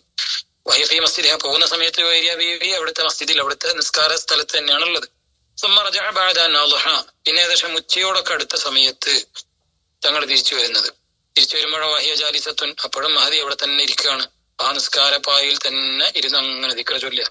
വഖാല, തങ്ങൾ പറഞ്ഞു, മാ സിൽതി അലൽ ഹാലി അല്ലതി ഫാറഖ്തുകി അലൈഹ, ഞാൻ നിങ്ങളെ വിട്ടുപിരിഞ്ഞ് ഇവിടുന്ന് പോകുമ്പോൾ അതേ അവസ്ഥയിൽ തന്നെ ആണല്ലോ നിങ്ങൾ ഇരിക്കുന്നത്. ജുവൈരിയ ബീവിയോട് നബി തങ്ങൾ ചോദിക്കുകയാണ്, ദിക്റും ചൊല്ലി ഇരിക്കുകയായിരുന്നു? കാലത്തിനാണ് അതേ ദിക്റിലായിരുന്നു. അപ്പൊ മുത്തനബി സ്വല്ലല്ലാഹു അലൈഹി വസല്ലം തങ്ങൾ പറഞ്ഞു കൊടുത്തു, ലഖദ് ഖുൽതു ബഅദക അർബഅ കലിമാത്തിൻ സലാസ മർറാത്ത്, ഞാൻ ഇവിടുന്ന് നിങ്ങളുടെ അടുക്കൽ നിന്ന് പോകുമ്പോ ഞാനൊരു 4 കലിമത്തുകൾ 3 പ്രാവശ്യം ചൊല്ലി. 4 കലിമത്തുകൾ 3 പ്രാവശ്യം ചൊല്ലി. ലോ വുസിനത് ബിമാ ഖുൽതി മുൻദുൽ യൗം ലവസനതുഹുന്ന, ഞാൻ ചൊല്ലിയ 4 കലിമത്തുകൾ 3 പ്രാവശ്യം ചൊല്ലിയ 4 കലിമത്തുകൾ അതിന്റെ സവാബ് തൂക്കി നോക്കിയാൽ നിങ്ങൾ ഇത്രയും സമയം സുബഹിസ്കാരം കഴിഞ്ഞ് നേരം വരെ ചൊല്ലിയ ദിക്റും ഇതിന്റെ തൂക്കം രണ്ടും, അതിന്റെ രണ്ടിന്റെയും വസിന് തൂക്കം കണക്കായിരിക്കും, അതിന്റെ രണ്ടിന്റെയും പ്രതിഫലം കണക്കായിരിക്കും. സുബ്ഹാനല്ലാഹി വബിഹംദിഹി അദദ ഖൽഖിഹി വറിളാ നഫ്സിഹി വസിനത അർശിഹി വമിദാദ കലിമാതിഹി. ഇത്രയും ചെറിയ ദിക്റാണ്. സുബ്ഹാനല്ലാഹി വബിഹംദിഹി അദദ ഖൽഖിഹി വറിളാ നഫ്സിഹി വസിനത അർശിഹി വമിദാദ കലിമാതിഹി. എന്താണ് ആ ദിക്റിന്റെ ഒരു അർത്ഥം, ആശയം കൂടെ നമ്മുടെ മനസ്സിലുണ്ടെങ്കിൽ ചൊല്ലുമ്പോൾ നമുക്ക് നല്ല ആവേശം ഉണ്ടാകും. അള്ളാഹു തൗഫീഖ് ചെയ്യട്ടെ. അപ്പൊ രാവിലെ കുറെ നേരം ഇത് ചൊല്ലാൻ കഴിയുന്നവർക്ക് അങ്ങനെ ദിക്റ് ചൊല്ലാം. പലരുടെ ജീവിത സാഹചര്യം പല രൂപത്തിലായിരിക്കും. നിസ്കാരം കഴിഞ്ഞ് പെട്ടെന്ന് വിഷയങ്ങളിലേക്ക് ഇറങ്ങേണ്ട തിരക്കുള്ള ആളുകളൊക്കെ ഉണ്ടാവാം. ഈ ഒരു ദിക്ർ 3 പ്രാവശ്യം ചൊല്ലിയാൽ എന്താ കുറെ നേരം ദിക്ർ ചൊല്ലിയ കൂലി കിട്ടും. നുബുവത്തിന്റെ നാവ് കൊണ്ട് പറഞ്ഞു തന്ന വലിയൊരു റഹ്മത്തിന്റെ വാചകങ്ങളല്ലേ ഇത്. എത്ര വലിയൊരു കാരുണ്യാണ് നമുക്ക് ഈ ഒരു നബി സല്ലല്ലാഹു അലൈഹി വസല്ലം തങ്ങളെ ആ ഒരു നാവിലൂടെ കിട്ടിയത്. ധാരാളമായി പതിവാക്കാൻ അല്ലാഹു തൗഫീഖ് ചെയ്യട്ടെ. സുബ്ഹാനല്ലാഹി വബിഹംദിഹി. അവിടെ സുബ്ഹാനല്ലാഹ്, അല്ലാഹുവിന്റെ തസ്ബീഹാണ് ആദ്യം പറഞ്ഞത്. തസ്ബീഹ് എന്ന് പറഞ്ഞാൽ ലോകത്ത് ഖുർആൻ പറഞ്ഞത് എന്താണ്? തസ്ബീഹ് ചൊല്ലാത്ത ഒരു വസ്തുവും ലോകത്തില്ല എന്നാ. അപ്പൊ ലോകത്തുള്ള എല്ലാവരും ചെയ്യുന്ന അമലാണ് ഇത് തസ്ബീഹ്. സർവ്വ സൃഷ്ടികളും ചെയ്യുന്ന അമലാണ് തസ്ബീഹ്. ഖുർആൻ സാക്ഷിയാണ്. അപ്പൊ അത്രയും നല്ല അമലാണ് തസ്ബീഹ്. ആ തസ്ബീഹ് അവിടെ പറഞ്ഞ സുബ്ഹാനല്ലാഹ്. മറ്റൊന്ന് വബിഹംദിഹി, അല്ലാഹുവിനെ ഹംദ് പറയാണ്. ഹംദ് എന്ന് പറഞ്ഞപ്പോ മനുഷ്യൻ മരണപ്പെടലോടുകൂടി എല്ലാ അമലും അവസാനിച്ചു എന്നല്ല. പിന്നെ അവൻ അമലില്ല. സ്വർഗത്തിലെത്തിയാൽ പിന്നെ അമല് ചെയ്യാനുള്ള കൽപ്പനല്ല. അവിടെയും ആളുകൾ ചെയ്യുന്ന മുഅ്മിനീങ്ങൾ ചെയ്യുന്ന ഒരു അമൽ ഏതാ? ഹംദാണ്. സ്വർഗത്തിലെത്തിയാലും പറയുന്ന ഒരു ദിക്ർ ഏതാ? ഹംദാണ് അവിടെ പറയുന്നത്. അവിടുത്തെ ശ്വാസം വരെ ഇങ്ങനെ ദിക്റിന്റെ വാചനങ്ങളായിട്ടല്ലേ വരിക എന്നല്ലേ ഹദീസിലൊക്കെ ഉള്ളത്. അപ്പൊ അവിടെ വരെ ചൊല്ലപ്പെടുന്ന ദിക്റാണ് ഹംദ്. അത് രണ്ടുമാണ് ആദ്യം പറഞ്ഞ സുബ്ഹാനല്ലാഹി വബിഹംദിഹി, അല്ലാഹുവിന്റെ തസ്ബീഹും തഹ്മീദും. എന്നിട്ട് അതിന്റെ അളവ് പറയുന്ന എത്രയേ മുത്തനബി തങ്ങൾ പറഞ്ഞു തരില്ല. നമ്മളെ നാവുകൊണ്ടല്ലോ, തങ്ങളെ നാവുകൊണ്ട് പറഞ്ഞതല്ലേ. ഇമാം മുസ്ലിം റഹ്മത്തുള്ളാഹി തങ്ങൾ സ്വഹീഹ് മുസ്ലിം റിപ്പോർട്ട് ചെയ്ത ഹദീസാണ്. എന്താണ് പറഞ്ഞ? അദദ ഖൽഖിഹി, അല്ലാഹുവിന്റെ സൃഷ്ടികളുടെ എണ്ണം കണക്ക്. അല്ലാഹുവിന്റെ സൃഷ്ടികൾ എത്രയാന്ന് എണ്ണിയാ തീർക്കാൻ കഴിയോ? അല്ലാഹുവിന്റെ ഒരു വിഭാഗം സൃഷ്ടികളാ മലക്കുകൾ. അതിനെക്കുറിച്ച് മാത്രം അല്ലാഹു പറഞ്ഞ എന്താണ്? മലക്കുകൾ എത്രയാണ് ഉള്ളത് എന്ന് അല്ലാഹുവിന് മാത്രമേ അറിയുള്ളൂ എന്നാണ്. കോടാനുകോടി മലക്കുകൾ. ബൈത്തുൽ മഅമൂർ എന്ന ആകാശലോകത്തുള്ള പടിയിലേക്ക് 70,000 മലക്കുകളാണ് ഓരോ ദിവസവും പ്രവേശിക്കുന്നത്. ആ വന്നവര് പിന്നെ വരുന്നില്ല. അത് സൃഷ്ടിപ്പ് മുതൽ അവസാനം വരെ നടന്നുകൊണ്ടിരിക്കുക. അപ്പൊ എത്രയാണ് മലക്കുകളുടെ എണ്ണങ്ങളൊക്കെ നമുക്ക് ആലോചിക്കാൻ പോലും കഴിയില്ല. അപ്പൊ അള്ളാഹുവിന്റെ സൃഷ്ടികളെ എണ്ണം കിടക്കുന്നതാണ്. അത്രയും തസ്ബീഹും ഹംദും ചൊല്ലിയ കൂലി. വറിളാ നഫ്സിഹി, ഒരാളെ അള്ളാഹു തൃപ്തിപ്പെടാൻ എത്ര അളവ് അയാളിൽ ഒരു അമലുണ്ടാവണം, അത്രയും അളവ് ഹംദും തസ്ബീഹും നടത്തും. അള്ളാഹിന്റെ പൊരുത്തം കിട്ടാൻ എത്രയാണ് ഒരാൾ ചെയ്യേണ്ടത്, അത്രയും അളവ്. വസീനത്തെ അർശിഹി, അള്ളാഹുവിന്റെ അർഷിന്റെ ഭാരം കണക്കെ. അർഷ് പറഞ്ഞാൽ ലോകത്തെ ഏറ്റവും വലിയ സൃഷ്ടി അതാണ്, അർഷാണ്. മറ്റുള്ള കോളങ്ങളും എല്ലാം കഴിഞ്ഞ് 7 ആകാശങ്ങൾ നാളത്തെ ചർച്ചയിൽ വരും ഇൻഷാ അല്ലാഹ്. ആകാശങ്ങളൊക്കെ കഴിഞ്ഞ് അതിന്റെയൊക്കെ മേലുള്ളൊരു സൃഷ്ടി, അതിനേക്കാളൊക്കെ വലിയൊരു സൃഷ്ടിയാണ് അള്ളാഹുവിന്റെ കുർസി എന്ന് പറയുന്നത്. ആ കുർസീനേക്കാളും വലുതാണ് ഏത്? അർഷ് എന്നുള്ള. കുർസിയും അർഷും തമ്മിൽ താരതമ്യം ചെയ്ത് പണ്ഡിതന്മാര് പറയുന്നത് എങ്ങനെ? അർഷിലേക്ക് കയറാനുള്ള ഒരു ചവിട്ടുപടി, ഒരു സ്റ്റെപ്പ് പോലെ എന്തുള്ളൂ? കുർസിയുള്ളൂ. ഈ കുർസി എന്ന വസിഅ കുർസിയ്യുഹു സമാവാതി വൽ അർദ്, ആകാശഭൂമികളൊക്കെ കുർസീനെ താഴെ. കുർസി അതിനേക്കാളും വിശാലമാണെന്നാണ് ഖുർആൻ പറഞ്ഞത്. ആ കുർസിയും അർഷും തമ്മിൽ നോക്കി എത്രയേ ഉള്ളൂ? അർഷിലേക്ക് കയറാനുള്ള ചവിട്ടുപടി പോലെയേ ഉള്ളൂ. വലിയൊരു മരുഭൂമിയിൽ, വലിയ മരുഭൂമിയുടെ നടുക്കിൽ ചെറിയൊരു മോതിരം, ഒരു റിങ് കൊണ്ടുവച്ച അങ്ങനെ ഉണ്ടാവും. ഇതേപോലെ തന്നെ അർഷും ലോകത്തുള്ള മറ്റുള്ള സൃഷ്ടികളും. അപ്പൊ അത്രയും വലുതാണ് അർഷ് എന്നുള്ളത്. ആ അർഷിന്റെ ഭാരം കണക്കേ അള്ളാഹുവിന് തസ്ബീഹും തഹ്മീദും എന്നാണ് ഹദീസിന്റെ വാചകം, ആ ദിക്റിന്റെ വാചകം തങ്ങൾ പറഞ്ഞു തരുന്നത്. വമിദാദ കലിമാതിഹി, അള്ളാഹുവിന്റെ കലിമത്തുകളുടെ അതിന്റെ മഷിയുടെ അളവ് കണക്കേ. അള്ളാഹുവിന്റെ കലിമത്തുകളെ കുറിച്ച് ഖുർആനിൽ എന്താ പറഞ്ഞത്? സൂറത്തുൽ കഹ്ഫിന്റെ അവസാന ഭാഗത്ത് പറയുന്നുണ്ട്. ഖുൽ ലൗ കാനൽ ബഹ്റു മിദാദൻ ലികലിമാതി റബ്ബി ലനഫിദൽ ബഹ്റു ഖബ്ല അൻ തൻഫദ കലിമാതു റബ്ബി വലൗ ജിനാ ബിമിസ്ലിഹി മദദ. അള്ളാഹുവിന്റെ കലിമത്തുകൾ ഒരാൾ എഴുതാൻ മെനക്കെടുകയാണെങ്കിൽ ലോകത്തെ സമുദ്രം മുഴുവൻ മഷിയാക്കി മാറ്റിയാൽ, ലോകത്തെ സമുദ്രത്തിൽ ഏറ്റവും കൂടുതലുള്ളത് അത് മുഴുവനും മഷിയാക്കി മാറ്റി, ലോകത്തുള്ള സർവ്വ മരങ്ങളും പേനയാക്കി മാറ്റിയാൽ പോലും, അത് വീണ്ടും വീണ്ടും ആവർത്തിച്ചു കൊണ്ടുവന്നാൽ പോലും അള്ളാഹുവിന്റെ കലിമത്ത് തീരുന്നതിന് മുന്നേ ആ മഷി പറ്റിപ്പോവുക എന്നതല്ല, അള്ളാഹുവിന്റെ കലിമത്ത് തീരൂല എന്നാണ് പറഞ്ഞത്. അള്ളാഹുവിന്റെ കലിമത്തുകൾ അത്രയുമാണ്. അപ്പൊ ആ കലിമത്തുകളുടെ മഷിയുടെ അളവ് കണക്കേ. അപ്പോ ആ അനുഭവത്തിന്റെ നാവിലൂടെ പറഞ്ഞ ദിക്റായത് കൊണ്ട് ഈ പറഞ്ഞ മഹത്വങ്ങളൊക്കെ നമ്മളെ മനസ്സറിഞ്ഞ് ചൊല്ലിയാ കിട്ടും. വളരെ എളുപ്പമാണ്. സുബ്ഹാനല്ലാഹി വബിഹംദിഹി അദദ ഖൽഖിഹി വറിളാ നഫ്സിഹി വസിനത അർശിഹി വമിദാദ കലിമാതിഹി. ധാരാളമായി വർദ്ധിപ്പിക്കാൻ അള്ളാഹു നമുക്ക് തൗഫീഖ് ചെയ്യട്ടെ, അള്ളാഹു ഖബൂൽ ചെയ്യട്ടെ. സുബ്ഹാനകല്ലാഹുമ്മ വബിഹംദിക അഷ്ഹദു അൻ ലാ ഇലാഹ ഇല്ലാ അൻത അസ്തഗ്ഫിറുക വഅതൂബു ഇലൈക്. സ്വല്ലല്ലാഹു തആല വസല്ലമ അലാ ഖൈരി ഖൽഖിഹി സയ്യിദിനാ മുഹമ്മദിൻ വആലിഹി വസഹ്ബിഹി അജ്മഈൻ. സുബ്ഹാന റബ്ബിക റബ്ബിൽ ഇസ്സത്തി അമ്മാ യസിഫൂന വസലാമുൻ അലൽ മുർസലീൻ വൽഹംദുലില്ലാഹി റബ്ബിൽ ആലമീൻ.